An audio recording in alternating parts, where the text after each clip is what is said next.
All right. So this is Plightcast number 9.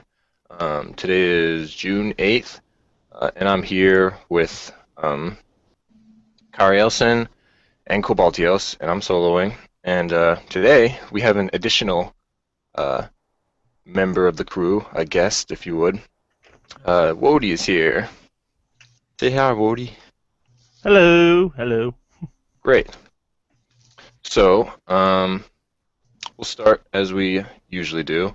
And since you're the newcomer, Wody, tell us what you've been up to over the past couple of weeks. Like, what have you've been reading? Any comics, any anime, manga, anything you feel like talking about?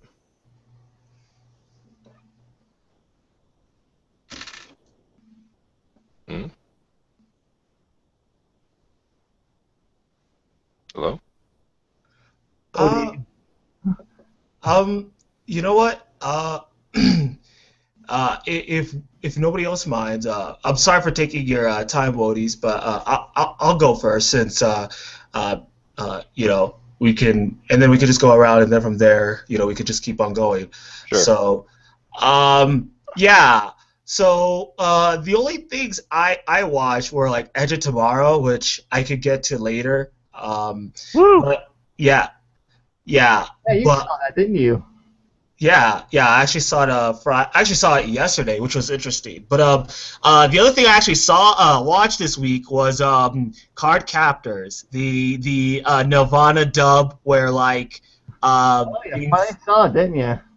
Wait, did yeah. you get that premium set? No. I haven't bought the premium set yet. That hasn't come out yet. Yeah, But yeah, comes later. yeah, but like that's the actual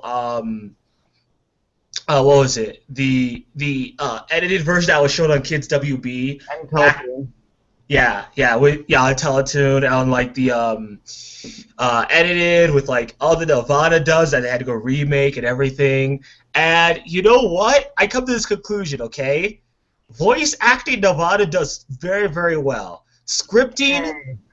Scripting is where they completely crap the bed when it comes to certain stuff. Like, it's okay with Beyblade when they get away with it because it's just a toy TV show where they're trying to sell you as many toys as possible. But when it came to Card Captors, it was pretty bad. Like, like they actually one of the main character plot lines that everybody knows that is edited, which is like a very major point, is whenever Sorian Lee sees somebody or is in the presence of somebody who has like a major magical pressure, he starts to blush, right? And so Wait, what? Really? yeah, it's like it becomes so much. It's like it's the magical presence around the person is so much that he blushes, and like because it's like a way of showing that like it's very, very hard for him to take the environment. And so many times he tries to get away from it. And that's normally what they do. The thing, though, is that Genion edited it because they didn't want to make it like, oh, the person is romantically involved, especially since it was a kid and it was the 1990s where, where A, homosexuality wasn't even close to as open or talked about as now, and B, it was with a minor to another, like an older minor, so that was pretty bad. So instead of like maybe like doing like a thought instance and then kind of like explaining it, even though it'd be a bit of a spoiler, what happens is that all of a sudden you see like a clip cut, and then he just runs away. Literally, that's what happens throughout the whole entire times where he's there. And then like I half will watch this again just to actually pay attention to these things. yeah, So, yeah. what the hell? So Sounds like one- I have every single episode of the Nirvana dub. I can just watch and go, oh, that makes more sense now. Oh man, it's like One Piece, 4 kids horror all over again for me.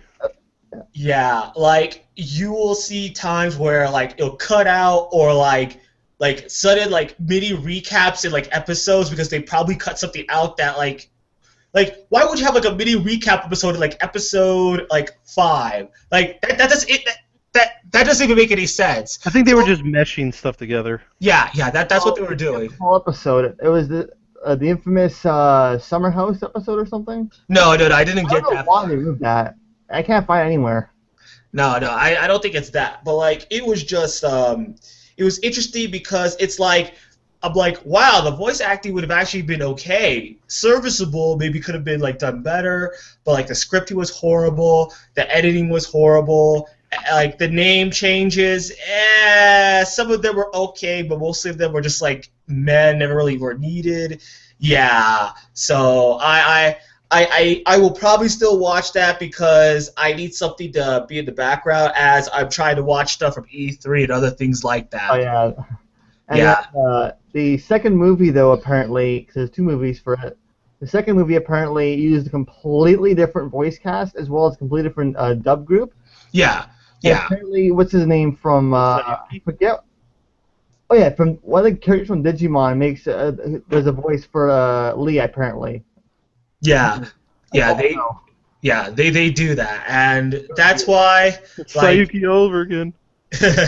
that's why like for me personally, like I understand why people are like there are certain people in the group that would distinctly separate Card Captor Sakura, which is like the Japanese version, from Card Captors, which is like the English, the U.S. Canada version, and I understand why. I'm still gonna watch. I'm still gonna watch some of it, but I think I'm just gonna be mostly laughing or like saying, "Wow, this could have been done a lot better." Never But actually seen it. And it's funny because on top of that, I actually found the France version of it. So like the French dubbed version, which apparently is identical to the Japanese one, but it's in French. yeah, Of course, yeah. me being bilingual, I'm gonna check it out and see if it's how much is actually similar. Oh, look at you, fancy with the bilingual stuff. No, Oh. no, no, It's unfortunate because as this other show I watch, I try watching it one time. That's also in French. Whack Fu apparently. yeah. It's the thing is it comes with subtitles. I end up watching this with subtitles anyway, just because my French has gotten so rusty. It's like I don't know what they're saying half the time, so it's like I don't remember what these words are. Yeah, but that's pretty much it for me. So Wody, since I guess your issues with the mic were over, you can go next. Yeah, I was actually about to ask. I'm not really sure what happened. It sounded like I couldn't understand anything. It was just like slow. So what am I guess I missed that part. What am I saying here? Oh, Just just talk- anything over the past couple of weeks Anime, that you've manga, been watching, comics, reading in terms of anime and such, or cartoons, manga. Related stuff.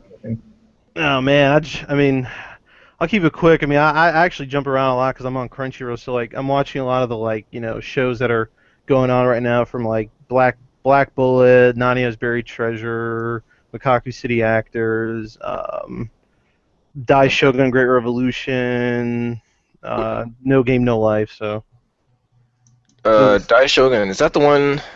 That's the that's the one with a bunch of fan service in it. yes, like I was actually amazed at the amount of fan service in Dai Shogun because like I originally went into it because like okay, it looks like it has giant mechs in it, and I don't watch a lot of mecha anime, so I'm trying to maybe fix that and try and watch it. So I was like, okay, this is a newer show, so I go and watching it, and there's so much like fan service and euphemisms, and like I keep making this joke like every single chick in that show has giant boobs. You know how like some shows there's like one or two and then maybe like medium and small. No, like every chick except the Fox Demon Girl, Chiharu, I believe is her name, is the only character with tiny boobs. Even the grandma lady running the bathhouse in the first episode gets into a ninja outfit, and you can just tell she has giant knockers. I'm just like amazed. So I'm I watched like I think the first episode of that show. Uh-huh. That show has an incredibly low amount of animation. Like they get away with so few like variations in frames. It does. You're right. It does. I was, and I'm glad I was in the on because I'm watching it. I'm like, something feels weird about how this is animated. And I'm like, I don't think I'm crazy. It just seems like it's not what I'm used to in most of my animes. Yeah. Yeah. Oh man, in the later episodes, they just get crazier in terms of just the fan service. Like, I think like the opening of like the third episode, it's just I almost thought I was watching hentai at that point. Like just how it starts. Like it's just I'm like what? I mean, I'm Yeah. watching those like because I own a lot of like physical anime DVDs, so like I also try to have like a DVD series I'm watching. So I haven't watched it in a while, but I started watching Tenchi Universe, Mm. and What? I only have like 7 episodes of that left. But I mean that's about it in terms of like the anime. For I did start watching Kill la Kill on Netflix. I'm only like the first 5 episodes finish of it, so. If we're going to talk about the dub, I guess if we can avoid the spoilers as much as possible, that'd be I haven't nice. watched it yet. I have to I, get on that soon. I actually haven't seen it beyond the first episode yet either. I want to Ah, wait cool. until the Blu-rays come out. I'm waiting Yeah, for that but tomorrow. I don't know if you heard my complaint on that. I mean, we could probably talk about that later, but I have a massive complaint in regards to the Blu-rays. Just in general, or? Like the pricing. Have you looked into it? And what you're Oh yeah, well yeah, importing is real expensive. No, not even import. I'm not even talking about importing. Are you talking about like importing the Japanese version over the like Oh, are you American? talking about like the Aniplex sets? Yeah, I'm talking about like because I complained about it I think in the last plight because it was like they announced that like because you can pre-order it's like episodes 1 through 4. I haven't seen a 1 through 4 box set since like 2000 and like Oh yeah, yeah, but yeah, 6. 1 through 4 through VHS. Now it's like I remember seeing this. I'm like, wait, since when do we have DVDs with only like 4 episodes on them? Well, I mean to be fair, Viz Media 2014, at least 6 or 7, 6 to 8 episodes is a minimum. I'm like, well, what the hell? well the way it worked because I've been buying anime DVDs for a while, so I've gotten used to pricing structure. It was like Viz Media was the last people to really make that stupid thing because they were doing the Bleach DVDs for a while, where it was like 4 or 5 episodes on a Bleach DVD for like 20 volumes. I think they did it for the Naruto stuff for a while, but they finally just went box sets. But Aniplex America, since they started doing like releases, they've just like I don't think I've ever bought an Aniplex of America set because anytime it's like Sword Art Online was what 7 episodes a set for like 4 sets, and it was pricey. It was like $50 for that when I can go to Funimation, pay like $40, and I get either the whole show or at least half of a 26 episode set. Yeah. But Yeah. 4 episodes for $50? the thing is that Am I buying Berserk again? Like, is 2001? Am I trying to well, buy Berserk? the thing about Aniplex America and their structure is that it's not geared towards you. It's geared towards the most hardcore fans that will buy it regardless of what it is or what happens to it, right?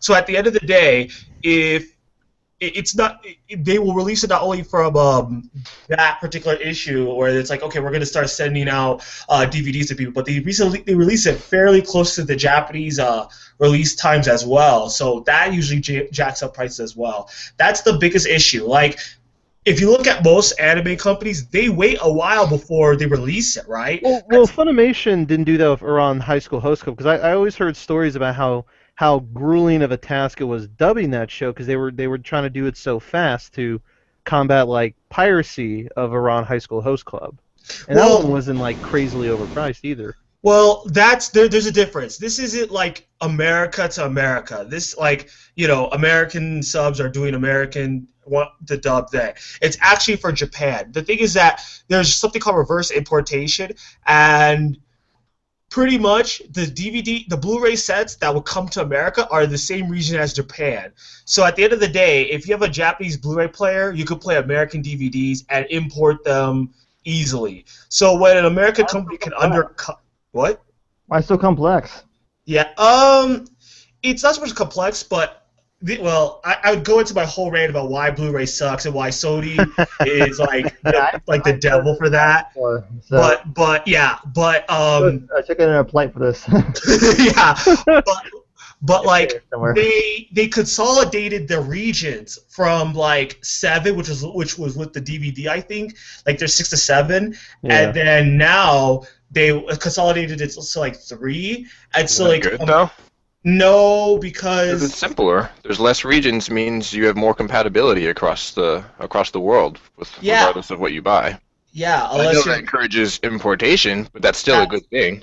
no. Okay, so it's good in terms of like consumers, but it's bad in terms of like anime in the sense that they're so worried about reverse importation and stuff like that. They'll deliberately try blocking the Blu-ray releases for the longest time. That's why if you look at a lot of Funimation Blu-ray releases from like Katakawa, apparently there's been kind of like an in-known for some time, or maybe kind of like a rumor that what will happen is that Katakawa will say, okay, you can do the DVDs, but you can't do the Blu-rays.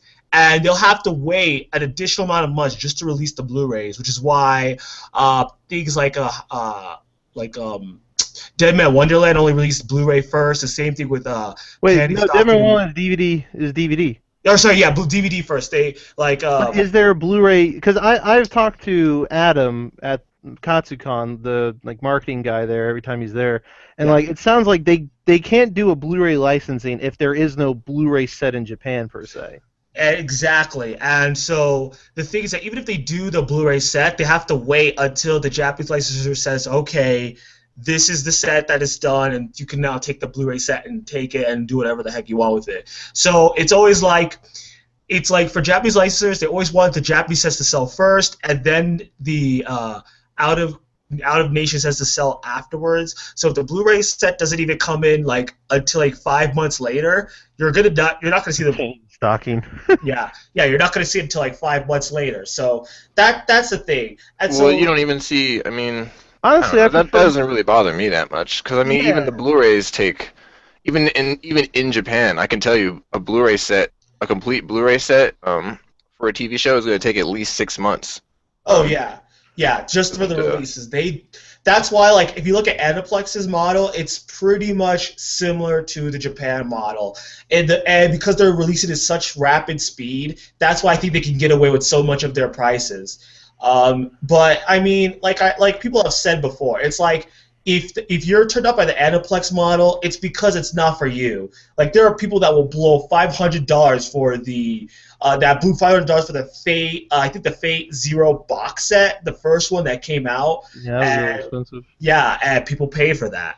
But I guess I've been buying DVDs from Funimation for almost 6 years now, so I got used to a newer pricing structure that was more affordable. They were for more I'm kind stuff. of curious to know when Viz is gonna create Blu-rays for the Pokemon series because Yeah, they're not. it's mostly just been DVDs lately. Yeah, I hate to say, but Viz is probably. The show is in HD right now. It's airing in HD, so I'm curious to know when the Blu-ray versions of that are gonna come out, if at all. I don't know. I like Viz and all, but I also think they're the devil when it comes to DVD set releases. Like they're just so bare bones. Like I'm almost Yeah. convinced that they just released these sets just to put them out there. I mean, look at the Bleach and look at the Naruto sets, for instance. Like, 'cause I mean, like, there's I mean, how many extras are you going to get with those series though? I mean, know, but I mean, at least there's I'm not saying like I need like this meaty thing where it's like really like yeah, it's tons of special features, but I think most of the time it's just bilingual tracks and maybe like a TV spot. Like at least with the Funimation stuff, every now and then you get a commentary. Maybe not every episode, but maybe like 1 or 2 episodes, and sometimes Yeah. outtakes. I guess maybe I'm a sucker for outtakes, which I kind of blame Berserk for, because like it has like the greatest anime outtakes of all time. I mean, I guess when 4Kids had the was doing the DVDs for the Pokemon series, well for the movies, you did have some behind the scenes stuff for a few of them. Then I mean, as soon as sometimes they Pokemon deliver, came but around, as soon as Pokemon USA came around for a bunch of them, they stopped doing that altogether. I have a few of them already. I don't have any. There's no extra stuff on there. It's just here's the movie, here's some audio stuff. That's it. have you ever noticed that the I noticed this the other day, but did you notice the distributor partners for some of those Pokemon movies have changed? Because I think the first Oh first 4 movies are Miramax, if I recall. They're not even yeah. Viz. First for 3 are instance. kids. First 3 are Kids DB. 4 through 7, I believe, is Miramax. 8 Okay. is mixed with something else. 10 is USA. 11 is Universal of all places, and then 12 onwards is Viz. Yeah. It just went through everybody. It's like, what the hell? Well, apparently, I found this out, but did you know with Dragon Ball Z movies, Funimation doesn't actually get first dibs on the actual movies for DBZ? If Fox or Sony, I read somewhere it's like Fox or Sony supposedly gets the option to release it first, apparently. That's weird. Yeah, I didn't know that. Like, I don't remember who it is. It's some some company. I think it might be Sony, but it's like yeah, they get first dibs on the DBZ movies before Funimation can even license them, which could explain why Battle of the Gods is like just coming out this August finally. Oh yeah, that one. Hmm. Yeah, it's like a theater release first. Where's So, my Neon Genesis? what else did you watch? See, Wody? Like I said, Tenchi Universe. I mean, that's really a kill. I don't. Between that and video games, it just kind of jumps around a lot. Yeah, So, I I mean, understand. I got an entire shelf of like anime I haven't watched, and like I think some of those sets I've owned for like over a year now. So I'm trying. You have a best of season going on yet for spring? As of right now, my vote is going towards in terms of the shows I'm watching. I'm going with Narnia's Buried Treasure for my favorite personally. Yeah, that's Because I mean, I it's a like good a show. lot. I know a lot of people and keep hearing about like One Week Friends and people enjoying that. Like, I haven't watched it, so I can't really say, oh, I think that's the best. You know, I can only go off of what I've seen. I mean, I like No Game No Life. Like it's really close between like Narnia and No Game No Life, but I just kind of I really like the characters in Narnia's Very Treasure and just like the Tensai. where's Prinny? Are you Prinny? No, you're not Prinny. Guys. Oh, But no, I mean I like Knives Mitchell. I like the characters. I don't feel like they fall into a lot of the anime cliches. For instance, that some animes will have. Like the show doesn't have like that ditzy big boob chick who's like all over the place, or it's just like they got likable characters. Even the main character doesn't fall into a lot of the anime tropes at times. So it's kind of neat, and I like the kind of mystery. And then like I'm like one episode behind. I think what's most current. So like some new guy showed up. I'm just kind of like, oh man, who's this guy? Is this going to be a game changer now? So Yeah, that show is only going to be like I think 12 11 episodes or episodes. something, I think right? it's Or two more episodes and it's over. yeah, do you feel like they're going to be able to resolve everything in time? No, I actually that's I'm like watching this like, man, I feel like you got what 3 episodes left or 2 episodes left, and Because they've got so much going on in that show, and it's all really interesting. It's they just just introduced that one guy like in episode 8, that previous tenant of Narnia's, and I'm like, wait, what? Is like 3 episodes worth of this guy? I don't know. Maybe if they do a second season, then at least that kind of will alleviate. But I don't know. I haven't heard anything about a second season. yeah, I hope they do, because I mean, they're still introducing new plot strings, and they're running into a dead end. Yeah, But and there's treasures I think we haven't even heard of yet. So yeah, like I feel like this could have been a great show if, it well, was. it is a great show, but I feel like it would have been It needs to be better like 20 episodes, if, probably. yeah, either that, if they just made it longer, or if they had just focused on like the treasure collecting. Like if this had just been a show about like this motley crew of characters hunting down the Nanana collection, Yeah. that would have been a fun show. As it stands, it's still a great show. I'm just worried that we're You're gonna, worried it's gonna leave too many. It's gonna fall into a lot of anime endings where it's just kind of like it just kind of ends. There's not really yeah, a resolution, and it just kind of yeah. And I it just mean, you leaves it run into open in that, case they want to do another season. yeah, and you run into that a lot with adaptations. It's kind of Yeah. sad. I know that for a fact. I wish Soul Eater would do a Soul Eater Brotherhood. Oh no, Believe it or not, is great. awesome. No, so well, I mean, me and my friend have this running joke because you know how Full Metal Alchemist was Full Metal Alchemist, and they went back and redid the whole thing, manga Yeah, dedicated because the manga was over at that point. So the joke me and my friend always makes is when are they going to do Soul Eater Brotherhood, where they go back and actually, redo They Soul should- Eater close? they also Because there's some started stuff in that that manga I would like to see animated. yeah. I They also, I didn't they realize also how did the much whole the anime. reading the show with what was it, Inuyasha? They did the whole final act thing recently. Yeah, I thought that was cool because I actually even seen all of Inuyasha, so I I only watched maybe like the first 20 episodes before they moved the time or whatever. But like, yeah, my friend was really happy with the whole final act, and I know probably people on Rurouni Kenshin that go back and anime more because I know the fillers really killed that show's third season, and that's why they never finished animating it. Yeah. Yeah. So what about you, Nick? Sorry. So Solo, what about you? Like, what have you been up to? Uh, so I didn't think I had much to talk about because I've been kind of busy as usual. But I keep notes, and I was looking at it, I was like, oh, I actually kind of watched a decent amount of stuff. Um, Nice. but mainly a lot of manga actually. As Woody might know, I've been reading a lot of Naruto. Um, Yeah, I'm up to date more or less. I'm theoretically behind because I have to wait till Monday when I guess the chapter comes out like I on don't really Thursdays. care. yeah, I'm still making my way through. I'm on I think 44 or 45 right now. It's right after or during the Itachi revelations, the stuff about the Uchiha clan, Like the and truth behind Itachi and everything. yeah, and also Naruto's beginning his senjutsu training. Oh man. Um, Whoo!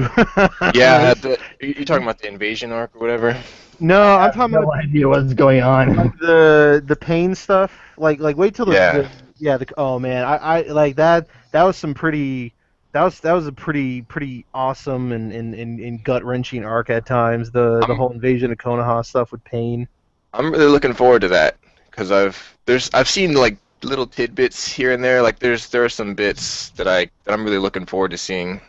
Nah, Um, it's good. Which is unfortunate because like later on, it's gonna feel like where I'm at right now. It definitely feels like they're going down in quality and like they're just throwing a lot of curveballs. It's kind of weird. Just all this Well, stuff coming out of nowhere. from go what ahead. I've learned, at least from what my brother says about reading about the big three, is this. So Bleach and Naruto pretty much alternate between who's going worse, and then One Piece will always just be on top, no matter what you do, what you say. It will always be like the number one. Are you gonna say Dragon Ball Z's in the middle? Yeah, but like the thing is that No, there. It's kind of just there. yeah, but like There's a reason why I said that, but go on. I'll say why in a moment. I was gonna say, but like DBZ doesn't like count anymore towards the big three. Like I'm talking about like the ones that are currently running. So Okay. Well, the reason why I said is because there's actually this really interesting article on Kotaku a while back. I don't think it was by one of the editors. I think it was like just some guy, and he describes that the biggest weakness of a shonen anime is its biggest strength or something like that. And it's the power curve. And he goes to give examples of three animes that follow good, bad, and mixed power curve. And essentially, it's like where a character like suddenly is just way too strong, and it's like Bleach was bad. Like Bleach was considered bad power curve. 'Cause it got to a point where nothing made sense. It's like Ichigo was just way too powerful and killing stuff in one hit, just out of nowhere, out of the blue. It just doesn't. There's no lead up to it. That reminds me of something actually. It saddens me what happened to Bleach because I used to really like that show. That show was Well, really good when it started. oh, it was, but actually, to be honest with you, this thousand-year blood war that's manga only right now is I actually am kind of enjoying it. I mean, it's still kind of out of left field, but I'm kind of liking all the battles. You're seeing some people's new powers. It definitely is still throwing a lot of weird crap out of nowhere in terms of its story, so it's still not great, but it's definitely better than how the whole Aizen stuff finishes up. And then, Yeah. like, Dragon Ball Z was mixed, because it was like, in the beginning it was great, but then somewhere along the lines, Goku just got way too powerful, for instance, just out of nowhere, for instance, and then One Piece he said was good, and I think it makes sense because it was never Luffy is never stronger or more powerful than whoever he is fighting at any given time. He gets stronger during said arc to defeat this person. He's never overpowered. Power, basically. Yeah, he's never overpowered by any means. well, the problem with it with the power curve is that people have to understand. After Goku went Super Saiyan, that's when the power curve got destroyed. Like even Kaioken Actually- could be like reasonable, but like it's like once he was an adult and then once he went like Super Saiyan, all humans were pretty much fodder at that point. Well, Even- actually, the guy who wrote the article pointed out the power curve went to shit when everybody started going Super Saiyan. Not necessarily when Goku did it, but when like Trunks and Vegeta and like everybody was like busting out this like apparently crazy mythical power that nobody had ever heard of up until this point. Well, yeah, but like you have to understand that that is where it happens. But it's like if you notice in DBZ, you'll watch like the first episodes where Raditz shows up, Oh, you get and this. yeah, and like I mean, think about it. Piccolo kills Raditz. Like he's powerful enough to kill Raditz, right? And then okay, they're able to hold their own through Vegeta and oh gosh, Wow, I can't believe I even blanked Nappa. on it. Nappa. Oh god, that all Bridge fans are gonna kill me right now. They're just gonna kill me for that. But like, even Vegeta and Nappa, they were pretty okay. And the early Namek series, it wasn't that bad. Then Goku went Super Saiyan, and then all of a sudden, like you started seeing like Trunks go Super Saiyan. But like literally, the moment Goku went Super Saiyan, that's when the power curve like went to the point where it's like, if you're not a Saiyan, you have to be alien, and if you're not alien, you're done.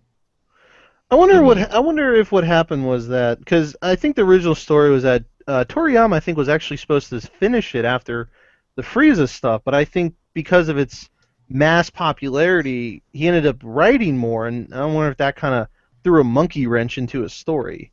Well, yeah. Like Plus, maybe he didn't have it like whereas Oda, Ichiro Oda, the writer of One Piece, has all this stuff planned out that he's just kind of writing up to, and yeah, it's slow going, but I don't know, I'm okay with the length. It's how long it's been going. I'm fine with it to still go, but like maybe a Toriyama didn't have that. Maybe he was like, okay, I'm gonna end it, but then it's like, oh wait, this is popular, and I'm being pressured to maybe keep it going, so now I gotta pull something out of my butt.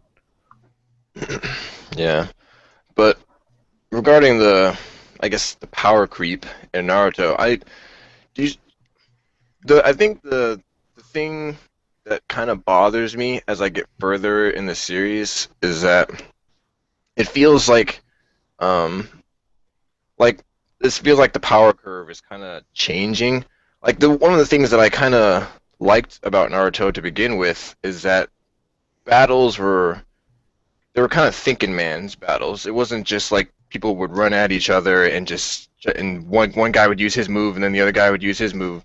Like no, you would have to half the battle was figuring out just what this guy's angle was. Yeah. Like what are his techniques, how do they work, and you try to use a move on him and you find out like it was a trap or like it was actually a substitution or something. And that was like I don't know, it felt like more of a like a game of chess almost, not that intelligent, but like it wasn't like I don't know, like Fairy Tale or DBZ or something. Uh, characters actually had to plan out things in order to make stuff work. And yeah, the then, tactician always came out on top. You could see that with like Shikamaru's battles yeah, Oh or yeah, with Kamari. Akashi's. It's crazy you said that because I didn't even think about it. I don't even think they do substitution jutsus anymore. Like, as Yeah, I'm legitimately thinking about it, I don't remember the last time I've seen a substitution jutsu. Now, I will say the Pain battle, when Naruto actually fights Pain, it's definitely a little bit more like what you were wanting with the whole thinking out. Because, like, Naruto, without really getting into it, Naruto really has to figure out how Pain's ability works between these six bodies. So there is some of that going on when he fights Pain.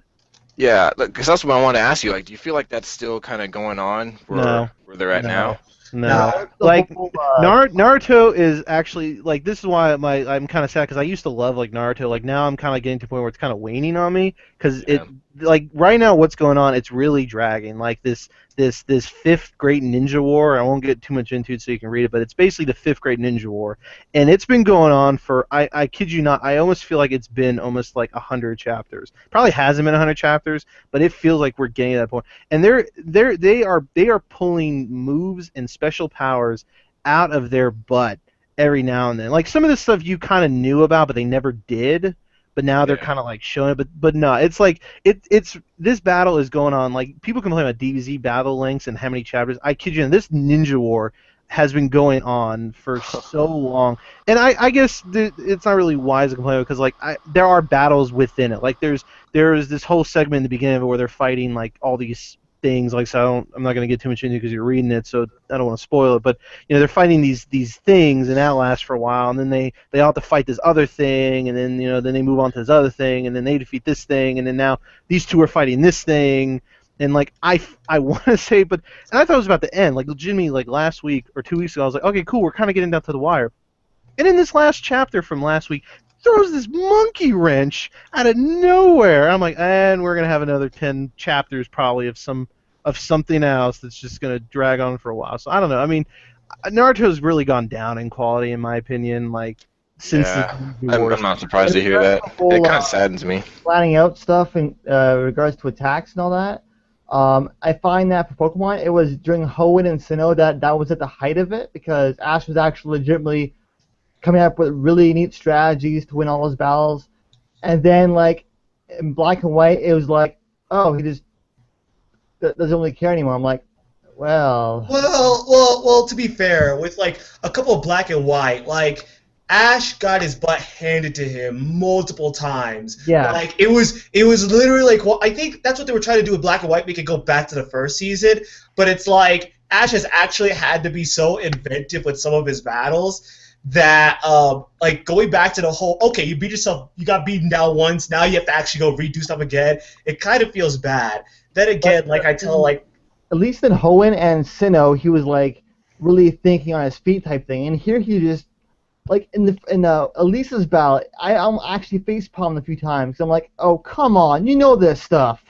yeah, I told, like, my sister even told me, she's like, Ash is not a good Pokemon trainer, is he? And I said, nope, not at all. Not really. And she was, I think she was like, oh wow, she was like 10 or 9 at that time. But so when she was saying that, I was like, see, even even a 9-year-old can like understand clearly that you're doing some stuff wrong. It took them until the third and fourth generations before he was actually starting to figure stuff out and go, okay, I can do this, I can do this, I can do this, or I can try this. He's gonna do this to me, I can do this. Like it took him that long to finally actually become inventive, which is kind of a long time, which is why I consider Hoenn and Sinnoh to be like the highest points in the series for me. Yeah. And the other thing, I guess, is Well, I was gonna add one last thing to the Naruto. I was just gonna say I'm thinking about it now, and there is very little tacticianing going on. I will say that there definitely is some. 'Cause they do have to think. The person they're fighting and have been fighting for at least 10 chapters now, 10, 15 chapters. There definitely is some tacticking. That's not a word. strategizing. Strategizing that is going on, but it's not like. But there's still no substitution shooters. Yeah. And I guess the other thing was just how prominent the Sharingans become. I I liked it. Oh, you don't know half of it.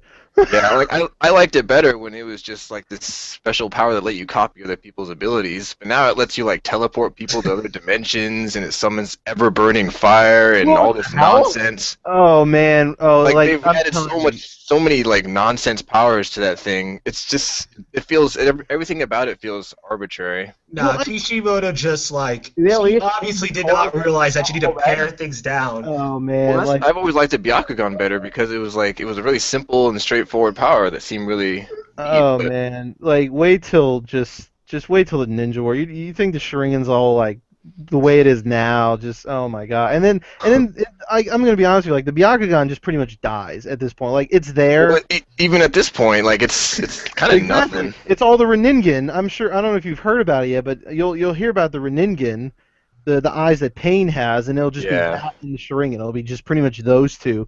But in terms of like the Kamui, the Kakashi's whole dimension thing, I don't know. Maybe that's just. I think they were just trying to show that maybe not all Sharingans do the copy thing. Maybe there's other types of Sharingan, which will become more apparent later on as you keep reading or whatever. You'll see that it becomes more that there is different types of Sharingans. Okay, because I always understood like you had the Sharingan, and then Well, there were like maybe 2 or 3 levels to it, and then you had the Mangekyo, and I guess that maybe it's because they haven't really properly defined just what the Mangekyo is yet, like what capabilities. Because I mean, it seems like every Mangekyo user has like a different power. set of abilities. Like you have Itachi with Tsukuyomi and Susanoo and such, Mataratsu. and then Kakashi has his own thing going on. Remember, Kakashi's eye's not his. Yeah. Yomi do exactly. Yeah, you're right. It isn't his, and maybe that's the reason why his acts so differently. But I don't know. What's the Yeah, Tsukuyomi do exactly? Huh? The Tsukuyomi one. What's that one do? That's it's like a shield. It's basically like this. I knew it. This Well, big. I knew it. Tsukuyomi is the fire. No, that's No, Amaterasu. Mataratsu. Yeah, Amaterasu is the black fire thing. No, Tsukuyomi is that big shield thingy that. I figured that's what it was. Itachi 'Cause and- I know a character that can do that also, and it's a shield also. Yeah. All right. But yeah, that's Naruto. And then I've been reading a bunch of Medaka Box, and that manga is completely absurd. I don't know if you Yay! guys, I don't know if you guys I, saw any of the pictures that I posted no, in I the saw, I thread. saw. We had a little Madaka conversation. Yeah. Somebody Yeah. said they didn't like it because they like dropped it because it was like 20 chapters of battle or something like that. Yeah, like I heard that series just gets like it's like okay, this is what our plot line is, right? Okay, scratch that. This is what our plot line is. Okay, scratch that. Now we're gonna go. It's like a new plot line that we want to go do. Like it just keeps on like going from like one thing to another to another. I've only seen the first Well, season of the anime. well, the first half of that manga is kind of different from the second half. Now that I think about it, um, because the first half is it's all about this thing called the Flask Plan arc, and that is like typical shonen nonsense. Like they're trying to stop this evil plan, and there's a bunch of dudes that are standing in their way. They'll beat one guy, and then there'll be another guy on the next floor who's even tougher than him. Um, but then once they get past that, um, like honestly, there hasn't even really been a full on like battle in several volumes now. Like they find other ways to like challenge each other, which is kind of interesting. But um, they introduced this character at the end of the Flash Plan arc, like sometime between volume 8 and 10, named Kumagawa. Um, do you know this guy, Woody? Is he the Screw guy? yeah, the drill guy? I don't know him because I think he shows up in the second season of the anime, and I haven't Yeah. watched that yet. But I only know him because I got that J Jump Victory Stars versus game, and he's like a support in that game. Yeah. So Kumagawa is he's a great character in and of himself, but I feel like his introduction kind of changes the manga. It takes a different turn. Um, Basically, Kumagawa is this guy from Medaka's past, and they have a lot of friction between the two of them. Like they hate each other, right? They That's an understatement. Because normally Medaka is a really nice person, even to her enemies. Like she treats everyone, Yeah. regardless of how they treat her, as friends. She trusts them implicitly, even if they're trying to kill Yeah, her. totally different story, I'm guessing. But Kumagawa, when he's first introduced, if he so much as shows his face in front of her, like it's not at all an exaggeration to say she would try to kill him on the spot. Um, Oh boy. Oh boy. um, but and eventually that changes. But he kind of with him like these new elements are kind of introduced to the manga. Like he also kind of raises the power levels as well intrinsically because his own power, it's called all fiction. It actually alters reality to erase any damage of any kind that's ever been done to anything. So if you wound him, all fiction can make it so that he was never wounded. If you like destroy a Oh my building, God. all fiction can make it so it was never destroyed. I'm getting Um, Bleach manga flashbacks right now. but yeah, but his alongside him, this other character named Najimu. I can never remember exactly what her name is, but That she's guy. like she's she's another character who's introduced, and she's like basically all powerful. Um, she has like every character has like what's called basically a skill or an abnormality. Um, Uh, like it's like their superpower. Like Kumagawa's is all fiction. Um, well, isn't it like in the first season that little run defense kid guy or whatever had that ball power, or no? Is it something right, different? Is it something that's introduced later than the first season of the anime? right. And everyone has like a special skill like that. This chick has an innumerable amount of them just stored up. Like she says, like, oh, I have like 4 quadrillion skills or something, and she can just freely trade them as she likes and use them all whenever she likes.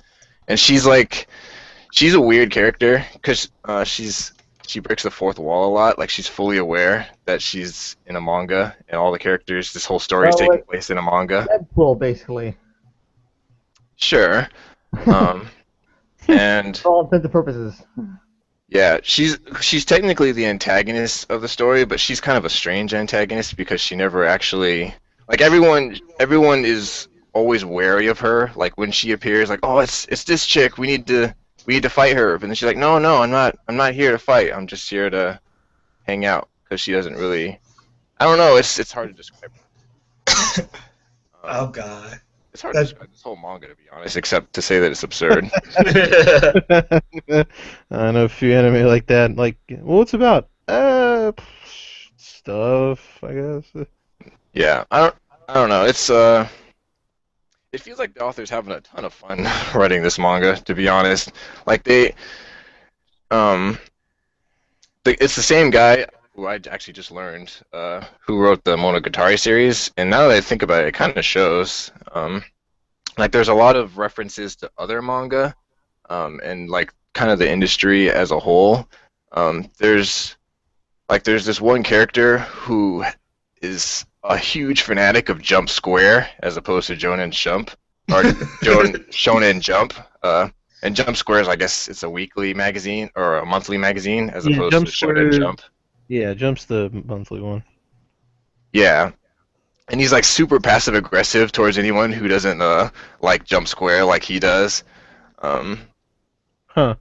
and I don't know. And they like the ability names get increasingly absurd, and the abilities themselves. Like I already talked about all fiction, but there's like this uh Medaka. She's the student council president, and the person who enrolled before her, who was the student council president before her. His power is called Mr. Unknown. Um, and the reason why it's called that, he has like superhuman strength. Like nobody knows like what the limits of his strength What was the ability is. called again? You kind of faded out. Hmm? You kind of faded out there for a minute. I didn't hear the ability name. Oh, it's called Mr. Unknown. Ah, okay. Yeah. Um, and he's so strong, and the reason why he's called Mr. Unknown is that he's so like infinitely strong and physically intimidating that anyone who sees him, they like it's like a survival instinct. They like subconsciously block his existence out of their vision because that's how physically intimidating he is. So nobody ever knows to, then nobody ever remembers him. Nobody. It's really, you have to really concentrate hard to even see him if he's in the same room as you, because your body is just physically, subconsciously trying to block him out of your consciousness because he's so physically intimidating. Um, like that's his superpower. It's kind of weird, but it's kind of cool too. Um, and I don't know, it's a really fun manga. There's a there's a point kind of late onwards where because Medika's always having fun, and she becomes increasingly invincible as the manga goes on. Like they find out that her special skill is called the End, um, which basically lets her copy anyone else's power, and there's no it's that's it. There's no other like limits to it. She doesn't. It's not like she has to see the power. She doesn't have to experience it firsthand. Like they find out she heard about some dude's power like through gossip or something, and then she copied it subconsciously. So she's like, So she's rogue without the touching. yeah, and she gets with that skill, she becomes like increasingly invincible throughout as the manga progresses. She hosts this as a student council president. She hosts this festival midway through the year. This it's like a sports festival where they do sports competitions and such. And the main event is a big tug of war where it's the entire student body versus her, Yeah, I and they saw the lose. picture you posted. Yeah, For her everyone ability, loses. does the power have to actually exist for her to use it? Huh? For her to use the ability, does it actually have to exist? Like, Uh, it's something I random will. I copy. want to say yes, but there's no. They've never explicitly said that it has to. But That's just kind of I would opinion. say reasonably, I would say yes. The power has to exist. but I wouldn't be surprised if she just if they defied that at some point. But I mean, that's the thing. Like Medaka's, she's exactly the type of protagonist that you wouldn't like because she's so increasingly like invincible. But as the manga goes on, the focus kind of moves away from her. Like despite her being the main character, she becomes like almost just this force that most of the characters don't want. Most of the like antagonizing characters just don't want to be bothered with. Like she's like the Yoda of the series. Like nobody wants to really try to. Oh, okay, that makes sense. Yeah. Huh. But I don't know. It's Medaka Box. I recommend it. It's I know it's hard to describe, and I'm doing a bad job describing it, but it's really a fun to I mean, read. I really like the first season of the anime, so I mean, I already have an idea of how it plays out. So, Yeah, well, at least how the characters are, I should say. yeah. And then I sat down for an evening and watched The Disappearance of Haruhi Suzumiya. Nice, Yeah, nice 3 hours, right? that's a long movie. That is the longest anime movie I can think of personally. It's certainly the longest one I've ever seen. Um, yeah, I think it's like 2 hours and like 45 minutes or something, Yeah. which is significantly longer than any movie period, really. But I mean, that's Pokemon, long for a movie period. Pokemon's average time 70 minutes a movie, I think. Yeah, DBZ movies are like an hour. Yeah, recently the Pokemon movies are getting shorter and shorter, which is kind of annoying. yeah, DBZ movies aren't very long either. They're like 60 minutes average, it seems like. yeah. How familiar are you guys with Haruhi, the I'm very franchise? I'm very Somewhat. familiar. Like I haven't actually watched it, but I used to know my sister was a big into it for a while. I've seen both seasons and the movie. Okay, cool. What Yeah, about you, Kari? yeah. I've seen the first season, and I did see Disappearance. I will say this: I think the best part of any of the Haruhi seasons that are like animated is the Disappearance of Haruhi. That's like the pinnacle of the series for me. That Yeah, live I alive agree. episode was the bomb though. What? Uh, In the first season, there's an episode called Live Alive where they're having like their school's cultural festival and Oh yeah, that's when she Haruhi, sings, right? yeah, she sings. Hey, I don't know. I like the whole J-pop J stuff, so like I really like those songs when they were being sung, and I was like, yeah, this Sure. is cool. Yeah, I Plus like that song. there was another episode. I'm totally blanking because it's been a couple years since. Because Haruhi was one of those like was one of the first animes I watched when I was really kind of getting into anime, and I was using Netflix as a Yeah. way to watch it. So there was another episode besides that one that I always really enjoy, but I'm just completely like blanking on it right now. Yeah, that's the thing. I was kind of hesitant to watch this because it's literally been like several years probably since I've seen or read anything Haruhi. And I used to be really into Haruhi. Like I read a lot of the light novels too. Like actually up through Disappearance. Um, Nice. so I was kind of I remember the premise, but I wasn't like super familiar with like some of the twists and such. I'd kind of forgotten them over time. But I guess but yeah, Disappearance. I really enjoyed it. It makes it makes this statement that I thought was kind of interesting about resting on your laurels because it kind of contrasts like this life that Keon has had up till now that's been kind of dangerous at points, and he's always complaining about how unpredictable it can be. But it was always interesting. That's the thing. So when Yeah. Hari disappears and he goes back to this life that he's supposedly always kind of been wanting since Hari appeared, with no Hari, and it's always like really normal. He's like he wants the other life back. Um, it takes him a long time to realize this, which is kind of interesting to watch. Um, but yeah, it was enjoyable, and it was really well animated as well. I would say Yeah. it's probably maybe one of the better works of animation, purely from a visual standpoint, that I've maybe ever seen. yeah, yeah. Like one thing I will say about Kyoto is that they do cinematography better than pretty much any other studio out there. Like they Agreed. actually they do like camera angles don't seem like a big deal in anime, but Kyoto actually pays attention to that sort of thing. Like, where are the camera angles? Where are you viewing? Where are you viewing the action from? Is the camera panning? Uh, and they're more careful with their close-ups and such. I don't know.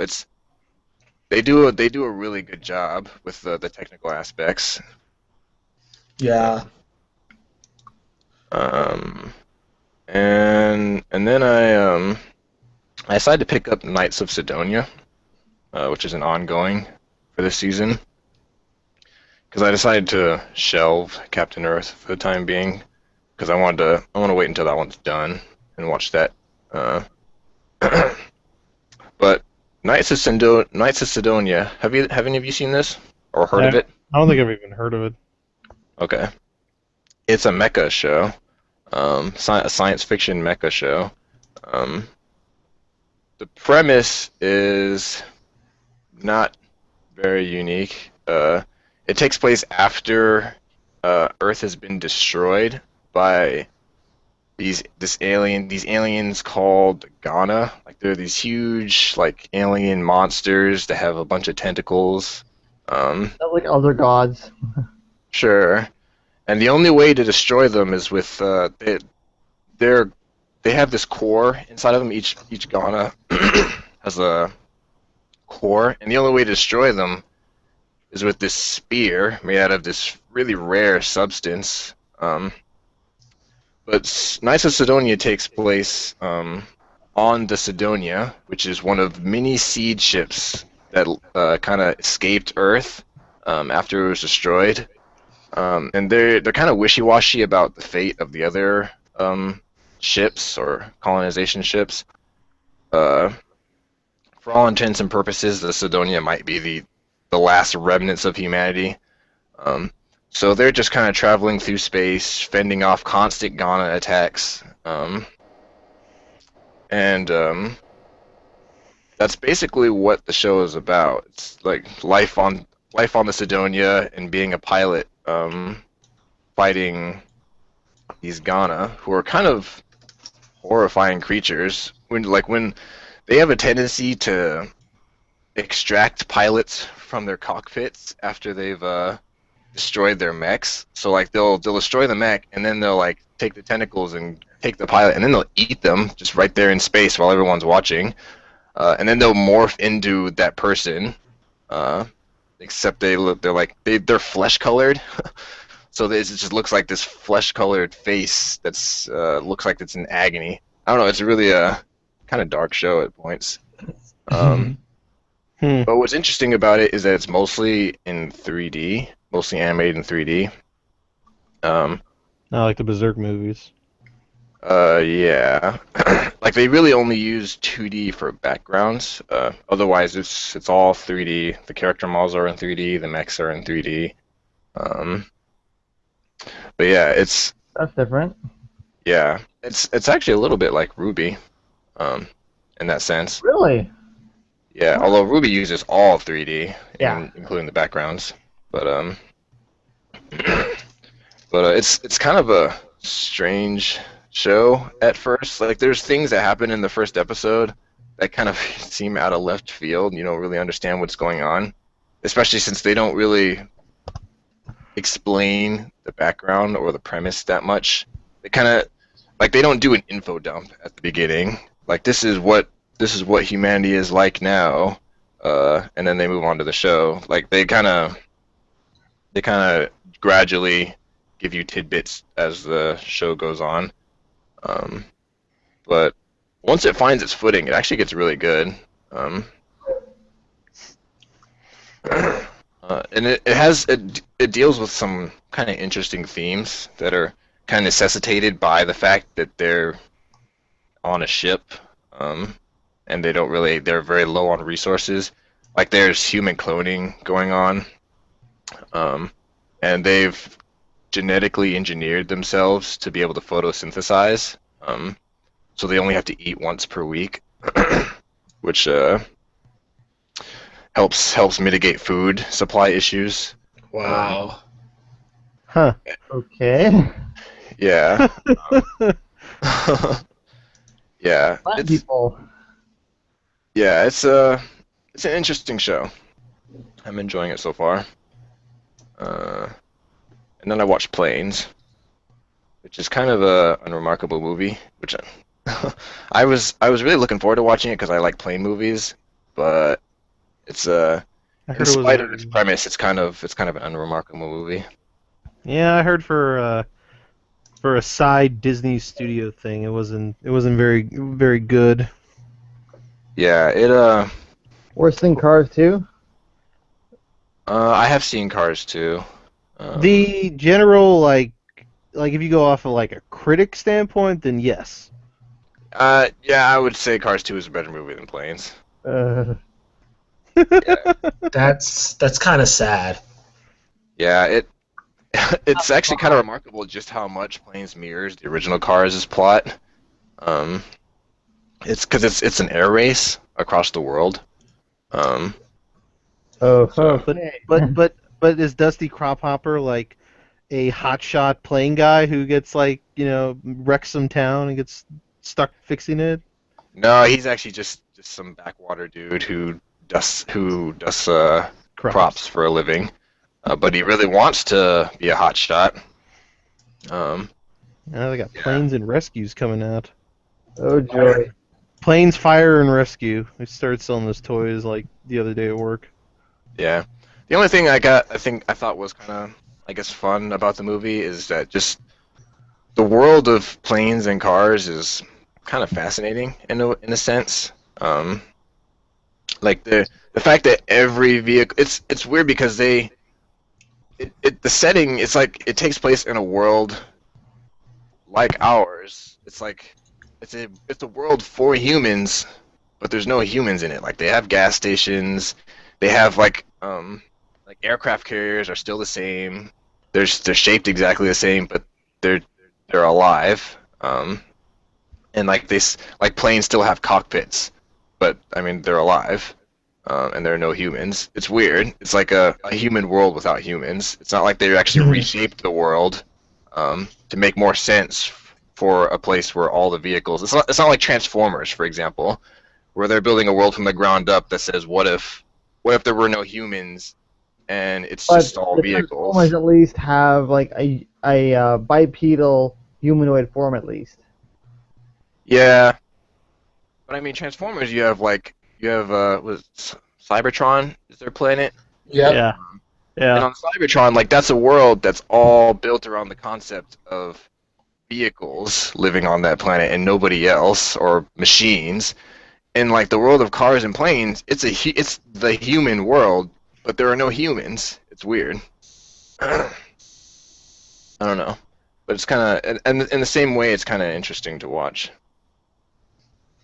Yeah. Yeah. But anybody else? Oh, I guess I should go next. Yep.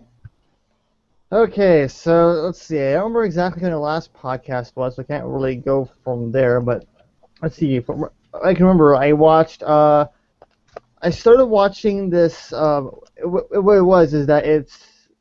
Yeah, you guys remember the 1997 or 98 Godzilla movie, right? Sure. Okay, well Yeah. More or less. they made a cartoon series based off that actually, and what it turns out is that it actually continues on from the ending of that movie. Like the Like the first new one episode of does. that series, yeah, the animated one, the cartoon of it, actually takes place after the events of the movie does. So, like, if you remember the movie, where at the very end you see like a hatchling appear for like the whole stinger thing. Well, the whole premise of the show revolves around that young Godzilla baby that ends up being like fully grown later on, and ends up like helping this group called Heat take down other monsters around the world type thing. And what's neat is that like they actually gave back some of Godzilla's old school powers along the way. So it was kind of neat to see like it wasn't quite the same Godzilla, but it was. It was really weird, but I thought it was pretty enjoyable for what it was. Okay. Let's see. So there was that. I didn't watch too far. I mean, I think like a handful of episodes. And I'm like, I'll watch something else now. And then I watched a little bit of well, my sister was watching or getting back to watching Blue Exorcist. I caught a few episodes here and there. Then I ended up catching the ending of it, which was okay. I mean, they concluded it, but it was still kind of like it's done. Okay, why now? Yeah, And then the ending is just know that it's just an anime only ending. That's really what you like have to get through the done. last part. Okay. Well, and then let's see. After that, I watched. Oh yeah. So I recently saw X-Men: Days of Futures Past. It's Okay. a great movie. That was a fantastic one. Considering I've only ever seen First Class and the really bad Wolverine one. I feel bad for, but The first two original ones weren't bad. yeah, I didn't see those ones yet. But apparently this one carries on from that. It was really good. I really enjoyed what they did with this one. One thing I find it funny though is that I'm sure you remember when they were first showing off like the new characters for the movie were like one of the ones people were like mourning about was about the fact that Quicksilver looked really awful. Yeah, he Well, does. seeing it in the movie, it may actually make sense that it looks like that because I mean, this guy can go super speed, so I guess putting goggles on means like it's not a big deal for him. Plus, it's in like the '70s, so I guess that's how he kind of adapted to it. I didn't know it took place in the '70s, so that's why I'm like, oh, okay, that makes sense. And they did a really good job with the different characters in this one. The Sentinels were actually pretty neat because I remember like they actually have kind of classic look while still having this kind of newish interpretation, as well as the future Sentinels were like more they're just slightly bigger than mutants, and they have like the shape shifting ability, which is kind of neat. There's a whole plot line behind that, anyways. And the really neat thing was that how many of you guys are familiar with the actor Peter Dinklage? I mean, I am because I've only seen the first season of Game of Thrones, so no spoilers. So that's where I've heard that name But I from. mean, I know Dinklage. I know He did a really good. Yeah, he did a really good job here. Like, he was an underdog. I've seen some clips of. Well, I've seen some scenes from Game of Thrones of him acting, and seeing him here, like playing an actual American character, and hearing like his actual accent, it was kind of neat actually. Like, it was a different character, and I really enjoyed that. Hmm. I think he had a small scene in the movie Elf too, if I remember correctly. It was No, great. that was Penelope actually. Like he was one of the photographers that was trying to like get a picture of her, and he kind of succeeded. And then he's like, you know what, screw it, I'm not gonna bother with this anymore. It was a different midget in Elf. I think so. I don't think I've seen Elf before, but it could have been him. It could have been someone else. I'm not sure who it was. That was that movie, and then recently I've been getting into watching. What was it called? Oh, yeah, Dragons: Riders of Berk. The Okay, the TV show. It's actually pretty good. Like it takes a bit to get off the ground running type thing. Like a few episodes of just kind of introductory stuff, kind of to explain what's been going on since the movie and all that kind of thing, and it's just some more new characters, kind of what goes on in that world. So it takes a bit to get kind of moving, but once it does, and you introduce some villains in it, it's really well done. So is this after the film? Yeah, Yeah. it takes place after the events of the movie. One thing I think is neat is that in the movie, at one point, Hiccup's looking through the Book of Dragons and looking at the different kinds and trying to find the Night Fury. So you get to see all these different ones that they mentioned, and you actually get to see some of those from the book, like actually like in the movie, in the cartoon as well. So like the Skaldron or the Thunder Drum dragons, you'll see those ones properly in that one in the show. And it's kind of neat because now like you're seeing like how different characters are sort of like transitioning from what their usual lives were before the dragons to how they are now, and how to try to find their own like way and try to adapt to all the dragon stuff and all kinds of things. I'm only at episode 11 right now, but it's actually doing really good. I'm really anxious to see how things develop as it progresses. I think it's what 12 episodes a season though, or is it Um, more? I think it's at least 20 episodes a season. Oh, it's 20. You're right. I'm sorry. It is. It's 20 episodes for each season. And one thing that's neat is that you get to also kind of highlight the whole backstory behind a couple of characters here and there. There's this one character that really hates the dragons and does like in his a few episodes were just him trying to find ways of extorting them off Dallin type thing. He gets close a couple times too, so it's not like they're just he doesn't get away with it. No, he almost gets away with it a couple times. So the plots are actually pretty good. There's a couple of two-parters in there for some episodes, so I'm pretty pleased with that. Neat. Okay. And that's pretty much all I've been doing. I was meaning to go back to watching Black and White that is finished off, but I'm like, not now. I'll do it later. Okay. So there's been it's been like I've said before, like last Plightcast, but this time it's also true. It's been fairly quiet. Nothing really is, I guess, happening all that much. We did I could literally go through on my fingers what's really been happening, but something that's been interesting has been the Comixology's Summer of Free Comics. Has any of you guys been getting into that? No. I So, don't pay close attention to it, but I check in on it every now and then. well, after I found out what it was, I've been downloading them each day, and I've read all of them except for today's. But I've only got a couple because I didn't learn about it till like I think 3 days ago, so I've only got 4 comics worth of it. But Yeah. I've read every one except for the one that came out today. Yeah, I mean, the selections are okay, but I feel like I'm gonna do what I did with the Adult Swim singles, where I just go in and just grab a batch of them after a certain while, and then like go through it. Yeah. It's just a bunch of number ones, right? I think so. The one that But came out today is actually, I think it says it's issue 1, but it's like 77 pages, and at the beginning it says something about like 1 through 4. So the one that It came out might be today, a I think, is paperback, or it might be a trade paperback. it might be. I don't know. The one that came out yesterday was I actually kind of interested in. I might actually check it out. Hmm. Yeah.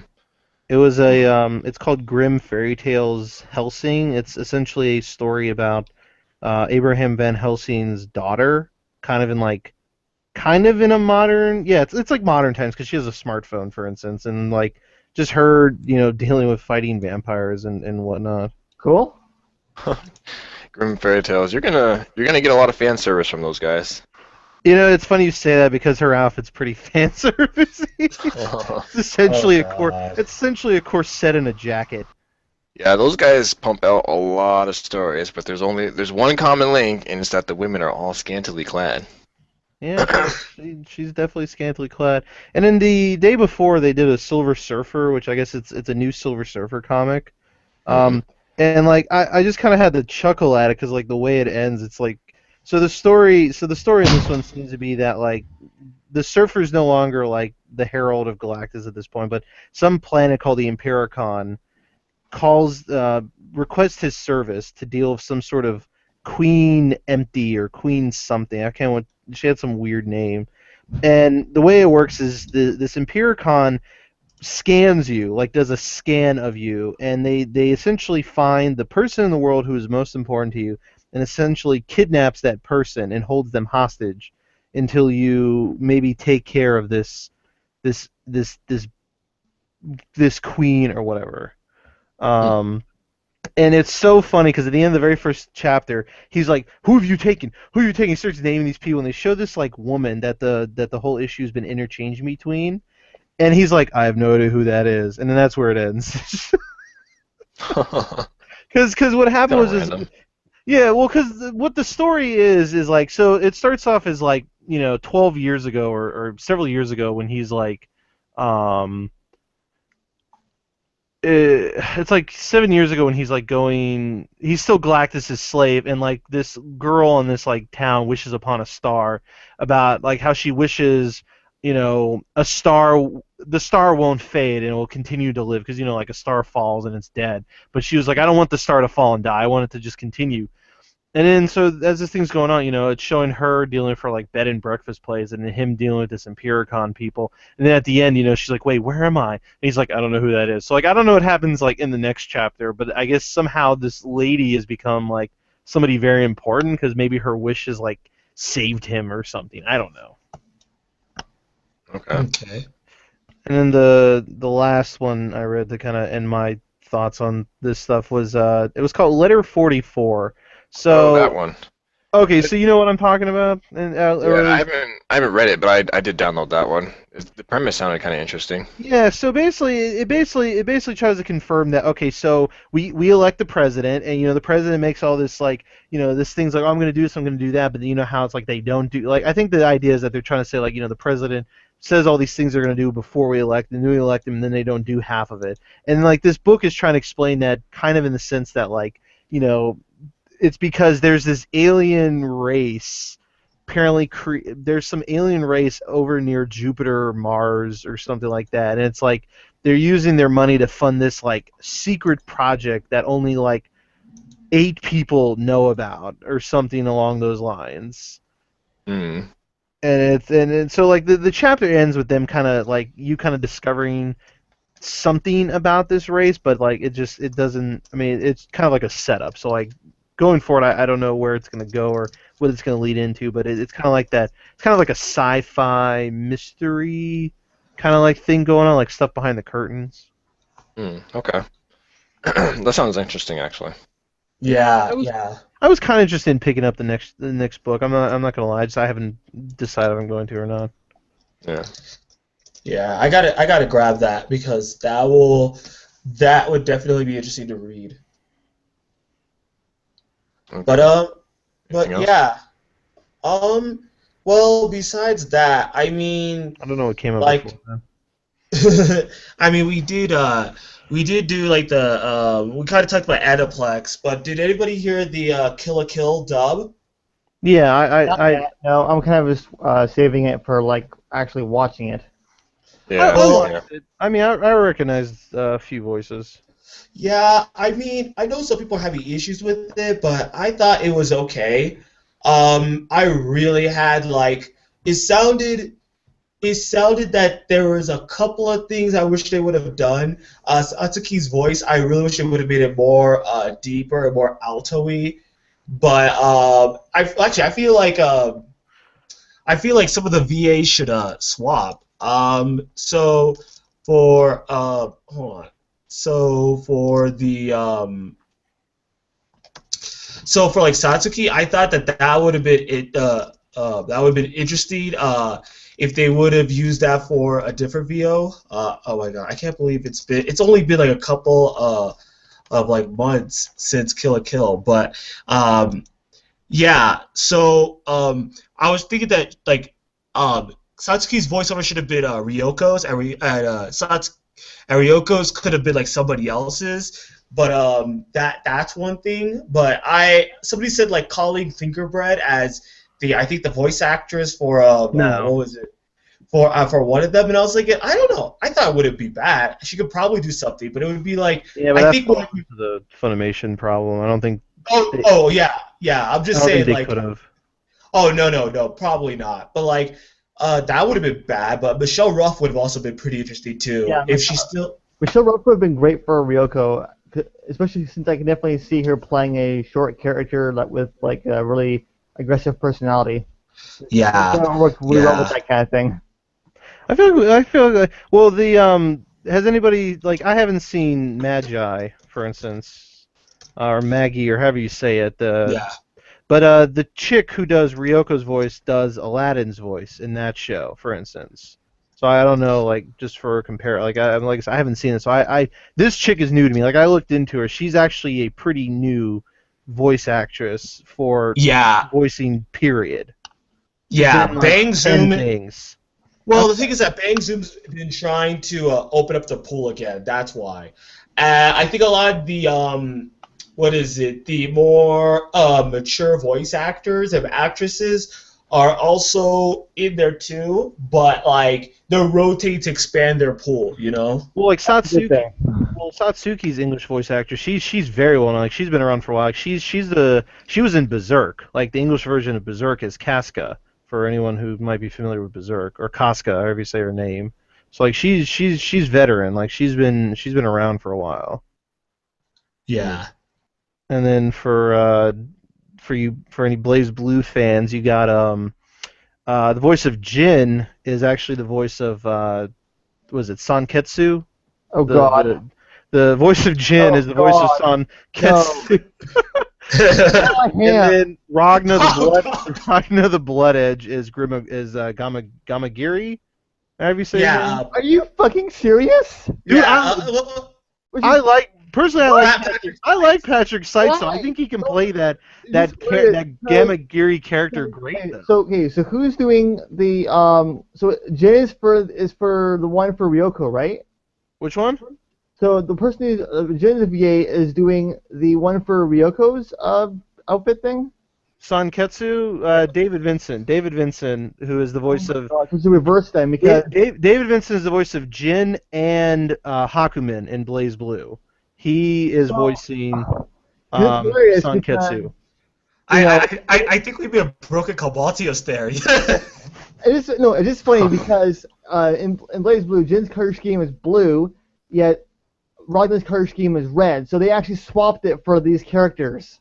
So it's actually hilarious. No, because Patrick Seitz isn't voicing Juketsu or Jonketsu, Satsuki's suit. He's voicing the head of the disciplinary committee, the Okay. Gama Giri or whatever. Okay, Yeah. that makes perfect sense now. That works perfectly fine for him. Yeah, I was gonna say Yeah. I like when he plays those bigger guys who kind of have those roles and everything like that. Like I think it works really well. I know he's gonna get typecasted into that, but Oh, it God. works very well. Oh, like it works he's perfectly well. I mean, he's what's his face in Durarara, the Russian black sushi guy. Simon, yeah, Simon. Simon. Yeah, I'm trying to remember his name. Yeah, he's Simon. I think is that the name? Wait. Before I mess Simon. up on It's that. like Simon. It's like Simon, I believe. That's It's the yeah, bowling yeah. ball. I'm pretty certain it's What the Simon. hell? What's up? Yeah, but like he's been. I don't know. I like him. I think that he. Well, okay. I have to qualify this. I did interview him, so there may be some sort of like, I guess bias or something like that. You interviewed But him. I think that he. Yeah, actually I did. Back when I was doing work for Manga Bullet, I actually did interview him for during Otakon. Huh. So yeah. So like I he's took the photos. nice I guy. took a photo of the Anime Expo. Now all we Yeah, I mean. as an aside now I was just thinking, now all we need now is Christina V voicing a Mako, and we got the whole Trinity set. Actually, Oh. Mako's voice actress is actually Christine Cabanos, who is Yeah. she's yeah. Madoka in Madoka Oh Magica. God.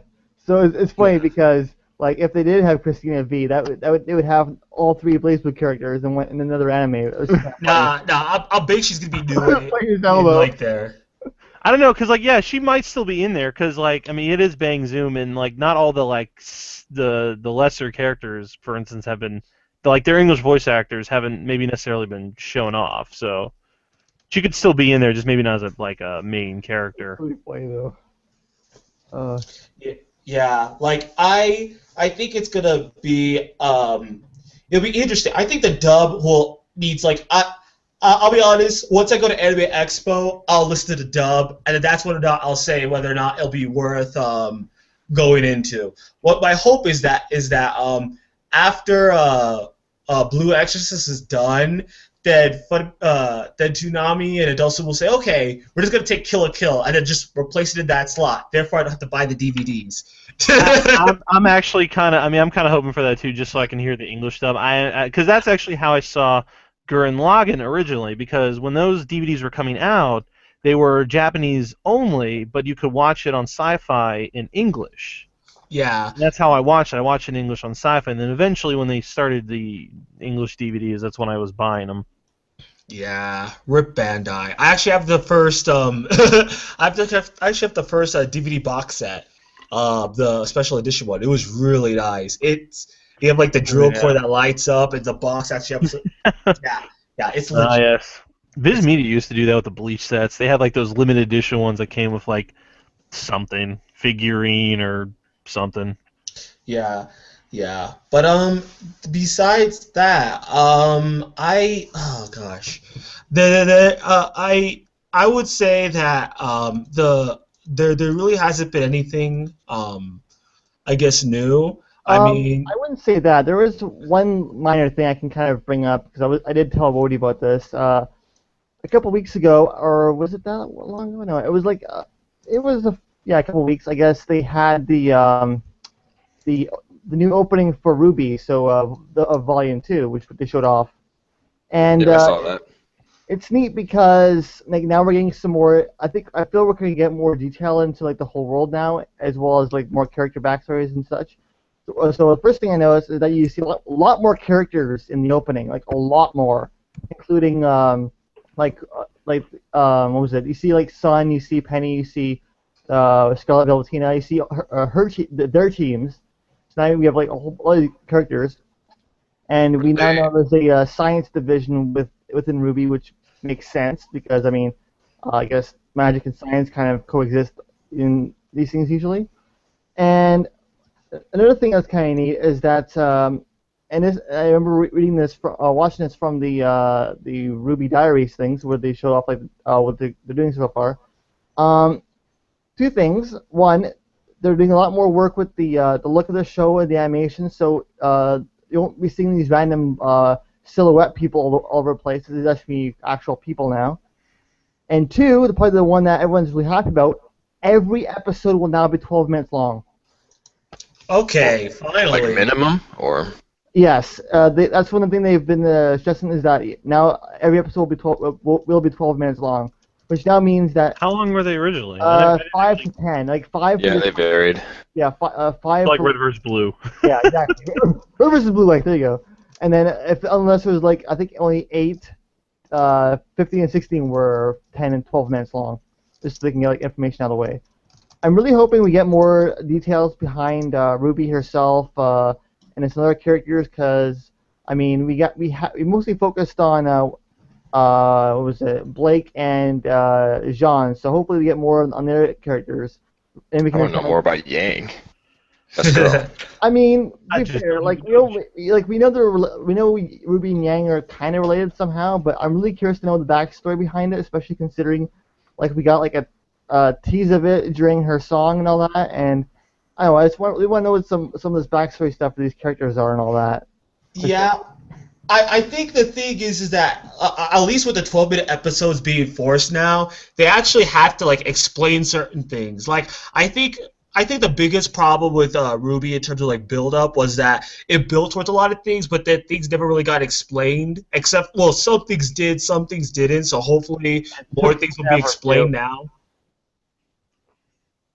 Well, I'm not gonna lie. I'm really only watching for the battles. So if there's more of that, that's cool. Yeah, I mean that's kind of why we started up in the first place, because when I first saw the red trailer, I'm like, oh, it's Monty. This is gonna be fun. That's pretty much the only reason why I still watch it. Yeah, I mean, if they want to do extra setting exposition and plot and all that, I that's mean, fine so too. But the way I see it is that I'm fine with exposition. I'm fine with a plot. Get out of the way. Like do it like just get in there so you can like nobody's characters, and then just hit the ground running with the battles and just like make us root for these characters and all that kind of thing. Just go head on with it. yeah, and I mean the character moments are stronger than the plot is anyway, in my opinion. But I was gonna say Solo. So you're treating this like Mecha series, where it's just like I don't care about the plot. I care about mechs blowing each other up. yeah, pretty much. Yeah. No. But no, that's a good way to put it. As I recall, they were just getting ready to start a school tournament or something when the last volume ended, right? Yeah, they mentioned they were like, hey, we're setting up a Veil tournament or something, and they kind of hinted at that in episode 10 and 10 and 11, I think it was, yeah. And then my guess is 15 and 16 is when they said when they were going to do that. And then I think we'll probably see more of that in this season, especially since now you see in the opening the different teams this time. So it'll be interesting to see how that develops. Yeah. Yeah, see, that's the one nice thing about tournaments. You can just forget about the plot and all that, and it's just battles. Yeah, and then out of nowhere, the bad guys show up and ruin everything, and they're like, okay, what's going on now? Just like the tuning exam. Oh God. Oh God. This is why we have to. There needs to be like a rule like Shonen where once you start a tournament, you have to actually complete it. instead of just saying, well, it doesn't matter anymore. Well, I mean, let's be real. Orochimaru kind of, wrecked the tournament. It was just kind of. Then you can really. It was supposed to be like, hey, Orochimaru, I'm gonna let you finish, but we got to do this Junin exam thing first. Is it gonna Kanye? Is Orochimaru gonna Kanye us? I mean, that's what happened in Yu Yu Hakusho. They at least finished up the tournament before they wrapped up the ending. So they wrapped I don't up. think anybody wrecked the tournament. I can't remember. I might be wrong, but I don't remember somebody just suddenly, boom, tournament place explodes. Trees coming out of the woodworks on the, oh, I'm gonna take the third Hokage down. Yeah. Yeah, I am looking forward to more Ruby though. Yeah, true. Penny and Yang, sign me up. Okay. Yeah. I don't know if anybody else went to go see it, but Edge of Tomorrow. Did anybody go see it? Woo! One of my most excited films this year. I don't know. I'm not sure what to make of it. Oh, what about you, Soloing? I wasn't even familiar with the franchise, to be honest, so I haven't seen it. Well, I have a story. I have a story why I'm familiar with why I'm excited because I didn't know about it until literally January 17th of this year. Mm-hmm. So yeah, if you want to go ahead and explain it, Wody, you can go ahead. Okay, so the story of Edge of Tomorrow is essentially this. It's Nicolas Cage, sorry, Tom Cruise's character. Nicolas Cage is. Bees! 20 hours of looping bees. Anyway, so the story of Edge of Tomorrow is that Tom Cruise's character, just to keep it simplified, because I can't over-explain things at times, is stuck in this reoccurring loop where he basically has to fight the same battle over and over again to try and defeat these things called mimics, which are this alien race that are basically trying to wipe out humanity for unknown reasons, essentially, except wipe out humanity, I guess. And he's trying to get out of this loop, and he discovers to get out of this loop, they have to kill the Alpha, is what it's called, or not the Alpha. I'm sorry, this one's called the help me out here. I've already forgotten what it's called. The Omega. The Omega. They have to kill the Omega, but they have to find the Omega. So they do it by essentially redoing the same day over and over again. And in the process, he's training because he's the only person who retains all of his memories from what has happened. So through this process of trial and error, essentially, and training, he gets stronger because he starts as this non-military. I mean, even though he's a major, he's got no military experience at all. He joined for marketing reasons, essentially. Yeah, and also he goes around and explaining look, man, I am too old for this, Exactly.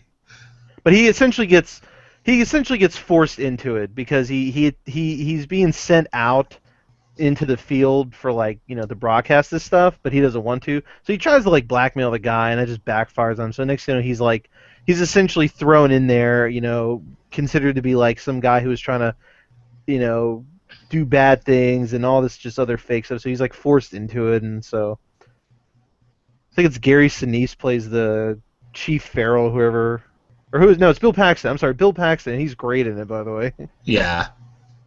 I mean, it's very different. I was really excited because I read Weekly Shonen Jump magazine, and at the beginning of the year, they actually were running the All You Need Is Kill manga, and All You Need Is Kill is actually what Edge of Tomorrow is loosely based off, and it's actually fairly loosely based. The only things that really share in common between the two is the mimics and Rita Veratsky's name, and then the jackets. But a lot of the story and how some of the stuff's played out is different to some extent. Not too surprised by that. Yeah.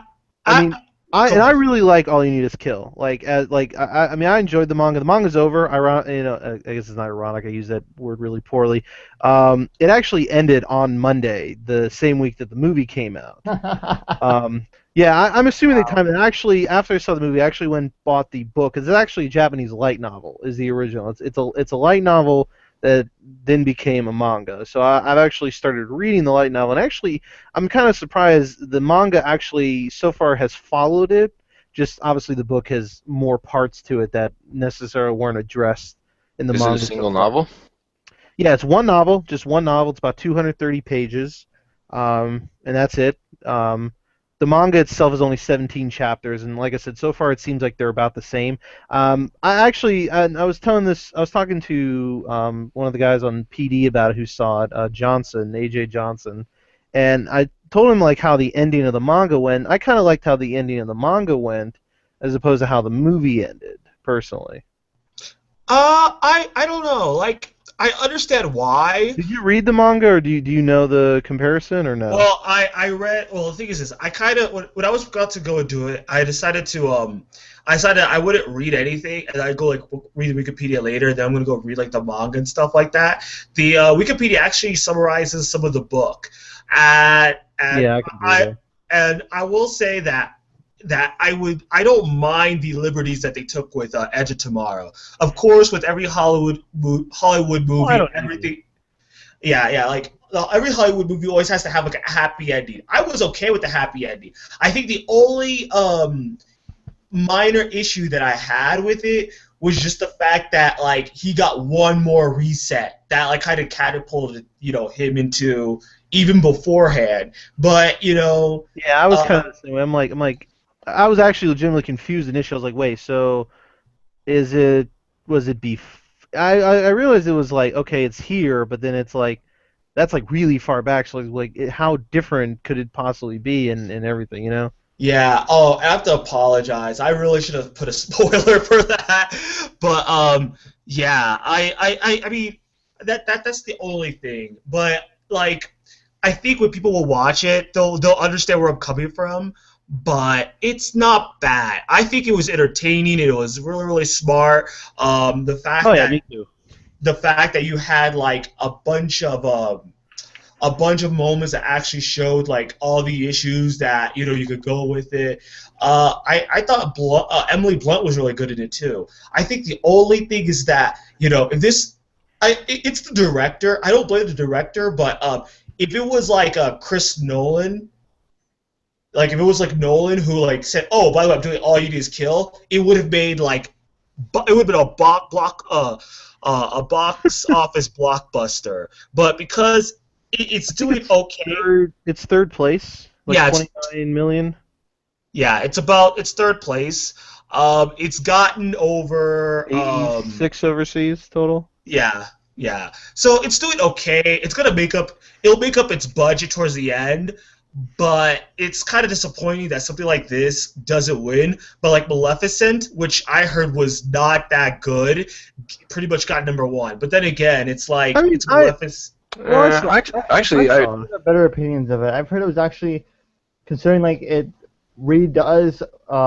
Oh, it changes the story The completely. way I see it is that it fixes what Disney kind of did. Like this, I find like, all the previous Disney classic films kind of butcher their own source material. This kind of fixes that. I never read Sleeping Beauty, so I couldn't base off source material. I only know the Disney. I mean, it changes, but like I mean, truthfully, I mean, Angelina Jolie is just fun to watch in that film. Truthfully, yeah, I haven't seen it, but it actually seemed like a really interesting twist on it the is. original narrative, No, to it be honest. definitely is. Like it definitely it takes like if I mean I again I'm only basing it off of Disney's rendition of it with the original animated film, but like I mean it's very out of left field. Like it explores Maleficent as more of a as more of like a complex character to some extent. Like Yeah, her and just she's not like it presents her as not as a villain as the original source material did. Like she was bad for a reason in this case. Like it's like she was betrayed, and that's Yeah. what mhm, kind of led her down that path. But then you could see she was realizing maybe the error of her own ways, kind of thing. yeah. Okay. Um, I mean I So mean anything sorry else? for that, but I don't know. I told people like you really need to go watch Edge of Tomorrow. Like I really say that no, it's you'll good.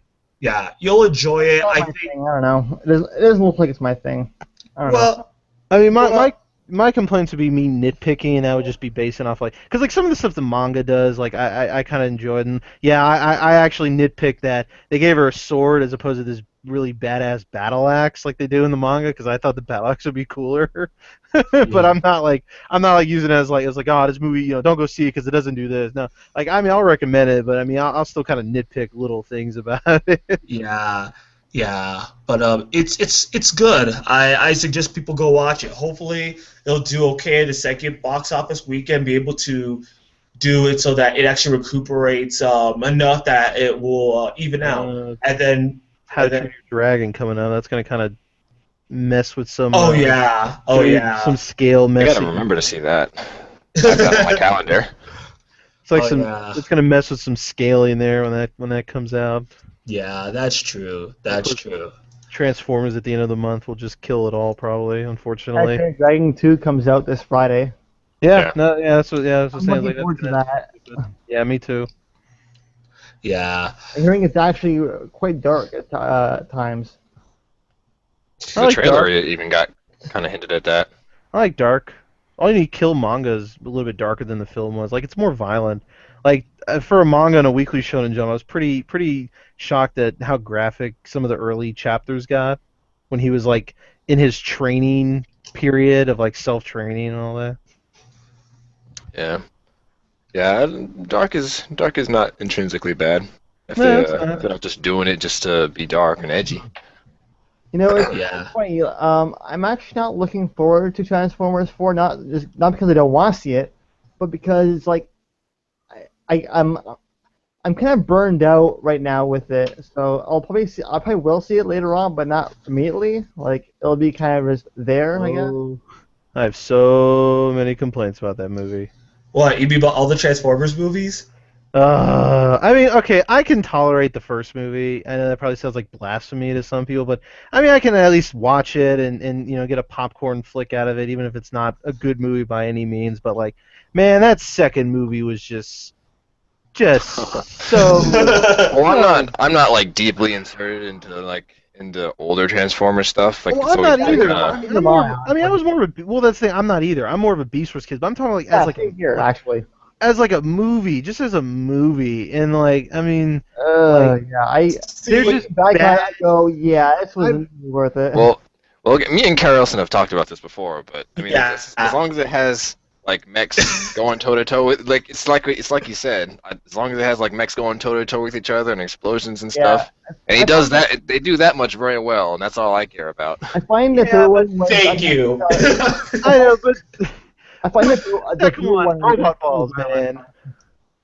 I find the third one was kind of unnecessarily violent. It was like, okay, I don't remember this. I don't remember this kind of thing happening and like anything else. This is kind of intense.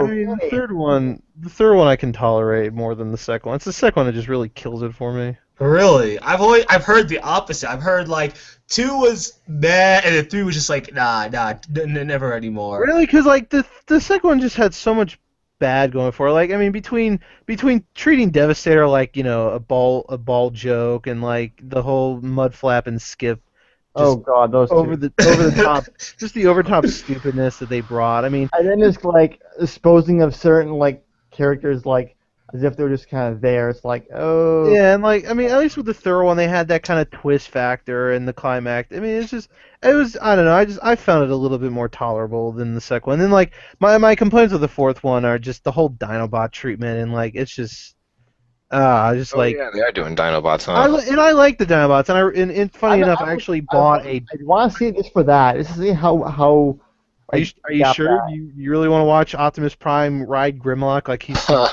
Hell yeah!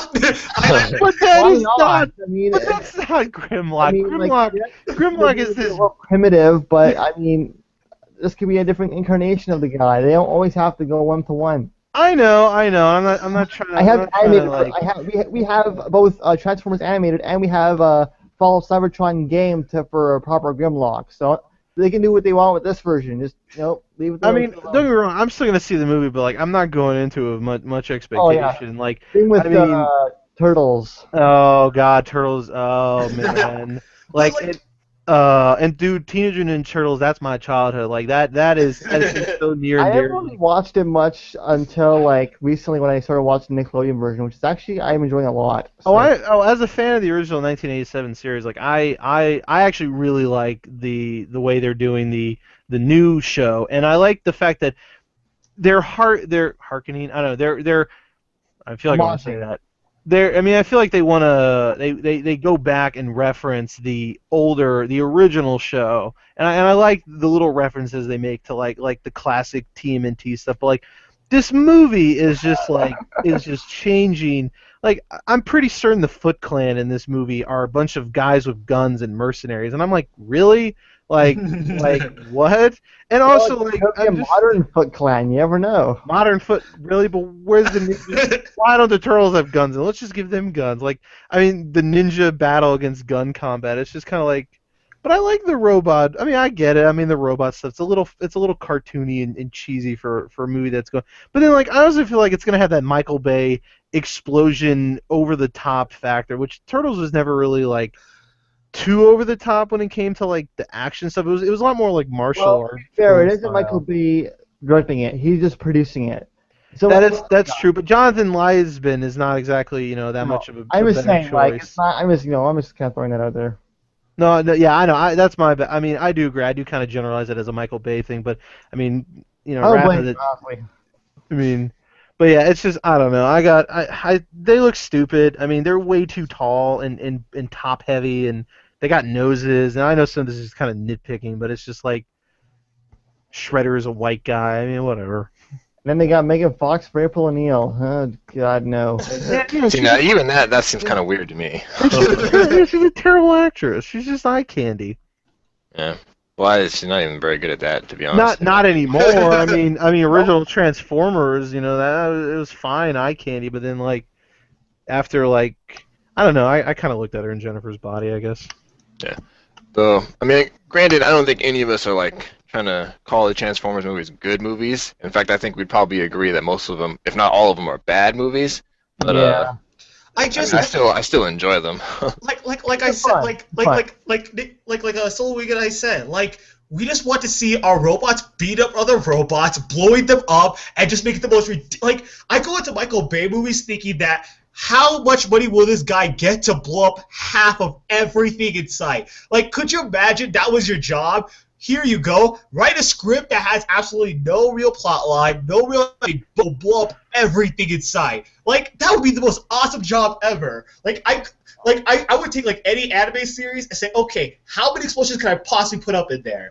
I mean that's part of the reason why I don't just write these films off and just not go see. Like I still go see them, but it's just like it's just like I mean yeah the robot stuff that's fine, but it's like all the fluff that's in between everything just kind of. Michael Bay. I saw this one rumor on Facebook about the possibility of Michael Bay directing an Evangelion movie. He can do whatever he wants Yeah, with Evangelion. I'm that not I'm not Why exactly. that one? I mean, you have Gurren Lagann to adapt. That's Oh, perfect. yeah. Don't put that on Gurren Lagann. Don't, No, don't, no, no, no, no, don't no. you no, put that on Gurren Lagann. No. We already discussed about Yes, this. I know. I'm saying. We could think it could work. Michael Bay could totally do Gurren Lagann. Like, it's Well, yes and no. I mean, in a way, you'd think so, but like, can you really do Tengen Toppa Gurren Lagann in live action? No, you No, really not really can. asking about it. well, It's- yeah. It's, You could, it's but pretty- Or even like most green screen. yeah, I'm It'd have to even be like CGI I don't know. film. It'd have Well, to be CGI. theoretically, what they could always do is hire the Tokatsu guys that they do for like Power Rangers and and the suits, and just make them do all the CGI stuff. And there you go. It's Megazord time. I don't know. It's funny. Like Michael Bay's not. I mean, he's not the worst film director out there. I actually enjoy his license based films. Not all the time. Like I mean, Armageddon's not that great, but like I like. Good. Huh? The Rock is pretty good. Yeah. Well, I actually haven't seen The Rock, but I keep hearing that. But I like the Bad Boys, and actually Yeah. like Pain and Gain. I actually really enjoyed. I actually thought Pain and Gain was actually really good personally. Yeah. But yeah, that's That's been it's been interesting just seeing like the movies and stuff like that are coming out for that, and hopefully, I think the biggest thing about the Edge of Tomorrow is that I hope that it kind of shows now that anime adaptations can happen. It's just a matter of how you handle it. Now, of course, box office revenues are completely a different thing, but it could be done, and I think that's the best part about it, you know. Problem is like, well, the thing is in Japan shows you they can be done, but we don't get the good ones. Like, I heard the Rurouni Kenshin live action film was great. Oh I yeah. I mean they did a Phoenix Wright one, which apparently was Yeah. really good. I mean, apparently the Phoenix Wright done. It's like if you're a fan of the games, then you'll really like the movie, but if you're not, you'll feel kind of lost. But then and then they did Blaze Blue. they did like Beck Mongolian Chop Squad live action, which I would have loved to see, but too much licensing issues and stuff like that. But they're doing Attack on Titan live action, for instance, which will be interesting to see how that's treated. See, now Attack on Titan, I feel like that's a series that would be uniquely suited to a live-action adaptation. It'll be interesting because I don't know if you saw that commercial, that car commercial that showed like what like live action Titans would look like, and it actually looked like pretty legit for like for the CGI and the special effects they were using for it. Like the live action, like it looked really legit and nice. And I know there's still all this talk of the Akira live action, which I think is more or less kind of coming along these days, at least in Japan, not necessarily an American adaptation. And then I know James Cameron has said. Before he wants to do a Battle DNA Angel. I could be a little bit off on the. Yeah. Really? Yeah. Wait, which one? Battle Agent Alita. That's Okay. Yeah. Yeah, I can't remember. Like James Cameron has said before that there's some anime or manga he's talked about doing a live action adaptation for, but like he said, like the problem is like I don't think it's ever gonna come out because like I think he said he was gonna do it like after the Avatar stuff supposedly or whatever, but that's like some like when I mean who knows, you know. Yeah. I think I don't know. The thing is that to me, the series that I would love to have live action adapted are Ghost of the Shell, which that would be interesting. That could And work. then if it was to be on HBO, I would love Black Lagoon. Lagoon for Black Lagoon practically is live action in its own sense. Like you can easily make a live action film out of that. Just because it's not superficial. It's not fantasy. It's just people with guns and violence and crimes. I mean, you can already make that. You know, it'd be an easy thing to do. Yeah, we just gotta find a person that can do it. So, but Well, It actually amazes me. Living Target mentioned this, but it actually amazes me that Ghost in the Shell hasn't gotten any sort of like live action treatment yet. Well, you know, they supposedly are still working on it, actually. Like, according at one point, Steven Spielberg apparently had the rights for it, and I think in January or there was something this year about they actually, I think, have a director and somebody writing a script for it. Like, I think they actually are trying to make one at this point in time, but it's just kind of like vaporware right now because there's really nothing to talk about. Yeah, because that would be. They supposedly are working on one. Yeah, because that would be. I mean, it's a really popular franchise, and it would be relatively easy to adapt to live action compared to certain other ones. Really I mean, like watching even the movie. yeah, like even Pat Leber has gotten live action treatments. I think. Isn't Captain Earth getting one? no, not that I'm aware Not of. that I know of. I could have sworn, I might be wrong. There is something with Netflix or Hulu or something related to Captain Earth that they're getting. I can't think of what it is. I have to double check what I heard. There's something related to Captain Earth that is like maybe it's not Captain Earth. It's something. I just know there's something that's Yeah. Yeah. coming to Netflix or something. I don't remember what it is. I'm blanking completely. Yeah. Something with Captain in the title.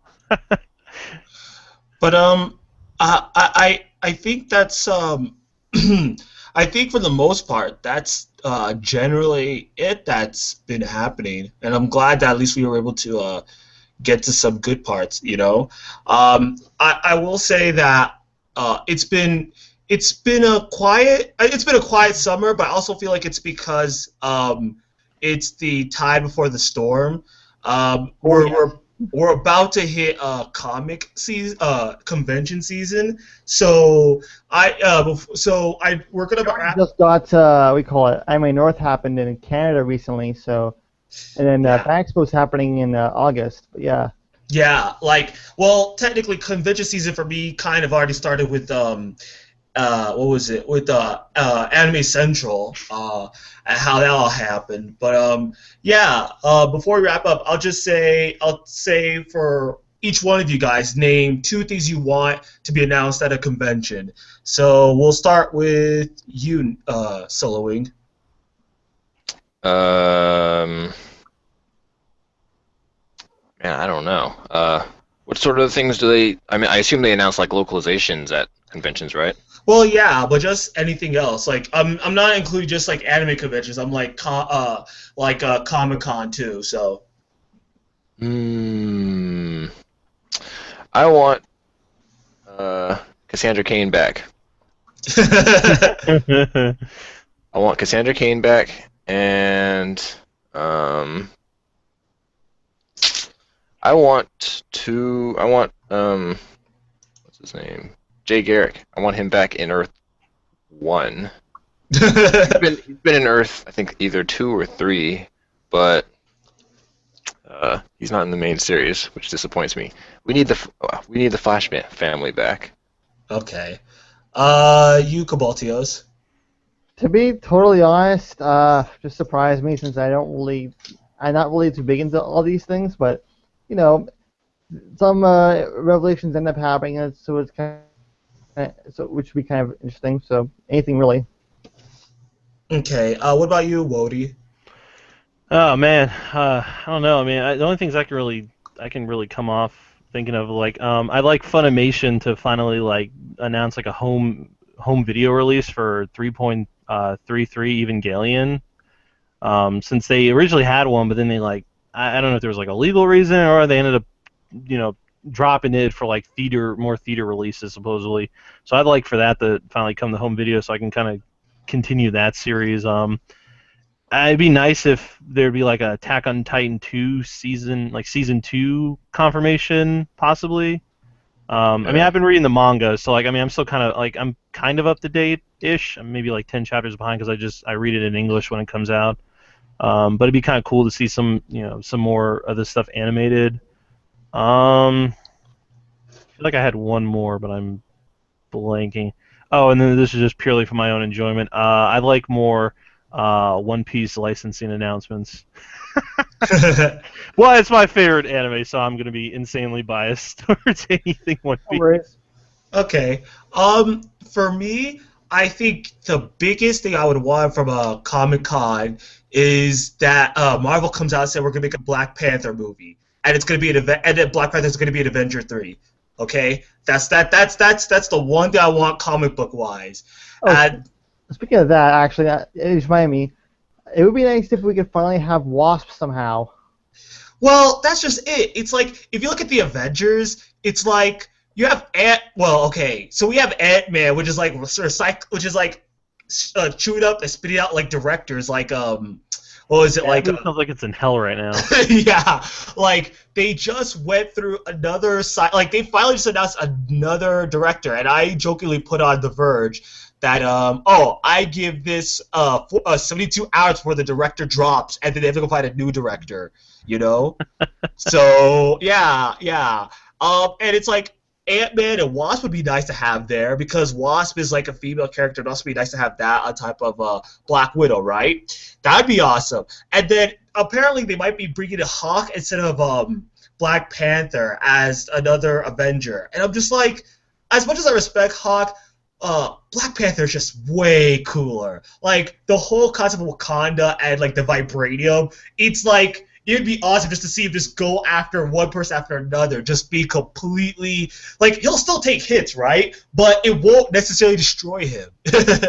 Plus, we need some more stuff regarding the whole vibranium issues, since it's kind of an important thing in the Marvel universe. Yes, it is. Yes, it is. But like, there's that, and then I guess for anime wise, I'd like to see a Tonari no Seki-kun license. to see who picks that up. I wrote a Plightcast. Is there an English name for that? Well, it's called like Sekikun, the Master of Killing Time, or it would be like My Neighbor Sekikun, the Master of Killing Time. For me, I did a review for it, and I really love this series. I really do. Like, I know I didn't mention it earlier as what I watched, but that's also because I finished with the season. And, like, that is my anime for the spring, if you allow continuing series to factor in.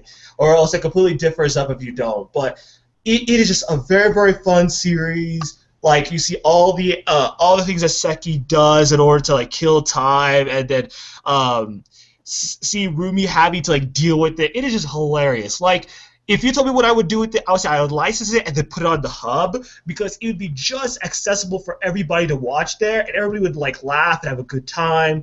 You could probably do 3 sets of 7 episodes from it and be good with it. Just put it as like a mini series. It'd be very, very fun and entertaining, you know. So that's what I'm hoping to hear. At least this here at Sekikun license. Preferably maybe Funimation or Nice America, because the one thing I failed with Nice America was to pick up the Bunny Drop DVD, and now they're having a Card Captors DVD too. Like, I have a lot of things I need to save up for so I can actually buy their DVD sets, because their DVD Blu-ray sets have usually been very, very good from what I've heard. So that's something that I'm personally waiting for. So. You guys see the summer chart for Briefly. 2014? I saw the summer chart, and you know what I said? Thank God I don't have to pay attention for the summer. So, I know I probably wasn't mentioned much like beforehand, but I looked on our schedule that was sent to us 3 weeks 3 days ago. Are we actually doing the whole waifu thing or not? We'll save that for the next Plightcast, where Pretty Okay. will actually be showing up because we'll actually be able to actually have this argument. But we're running out of time, so Yeah, I was just kind of I thought Zombie was on the next one. yeah. Actually, excuse me, Zombie's on the next one. Then Pretty will probably be on the one after. So yeah, we actually have a schedule up, and I actually put it on there. Sorry for that. I don't But get the waifu. I don't get the waifu. I see how it is. I'm sorry. I know. It's fine. I don't know if I could honestly argue a waifu argument, because, like, I mean, I don't know. I've never really looked at my anime female heroines in that sense before, so. Nah, Generally, neither have I. No, like, I think I posted up earlier that if, like, Solo Week said, oh, yeah, by the way, Holo's, like, best girl, I would just say, okay, yep, that's it. Okay, next topic. I'll argue it, though. I'll pull crap out of my butt. I'll argue something. Yeah. I don't have any myself, honestly. It's game related, but that's about it. Yeah. But, so thank you very much for listening in. We'll hopefully get this out soon and get you guys to listen to it. With that being said, this is Kyrie Elson. I'm Solo. Cabaltios. Wody. Yep, and we will see you guys next time. Have a nice rest of the week and next week too, since we'll be coming back in 2 weeks, 2 to 3 weeks time. So, yep, see you later. All right, see ya. See ya.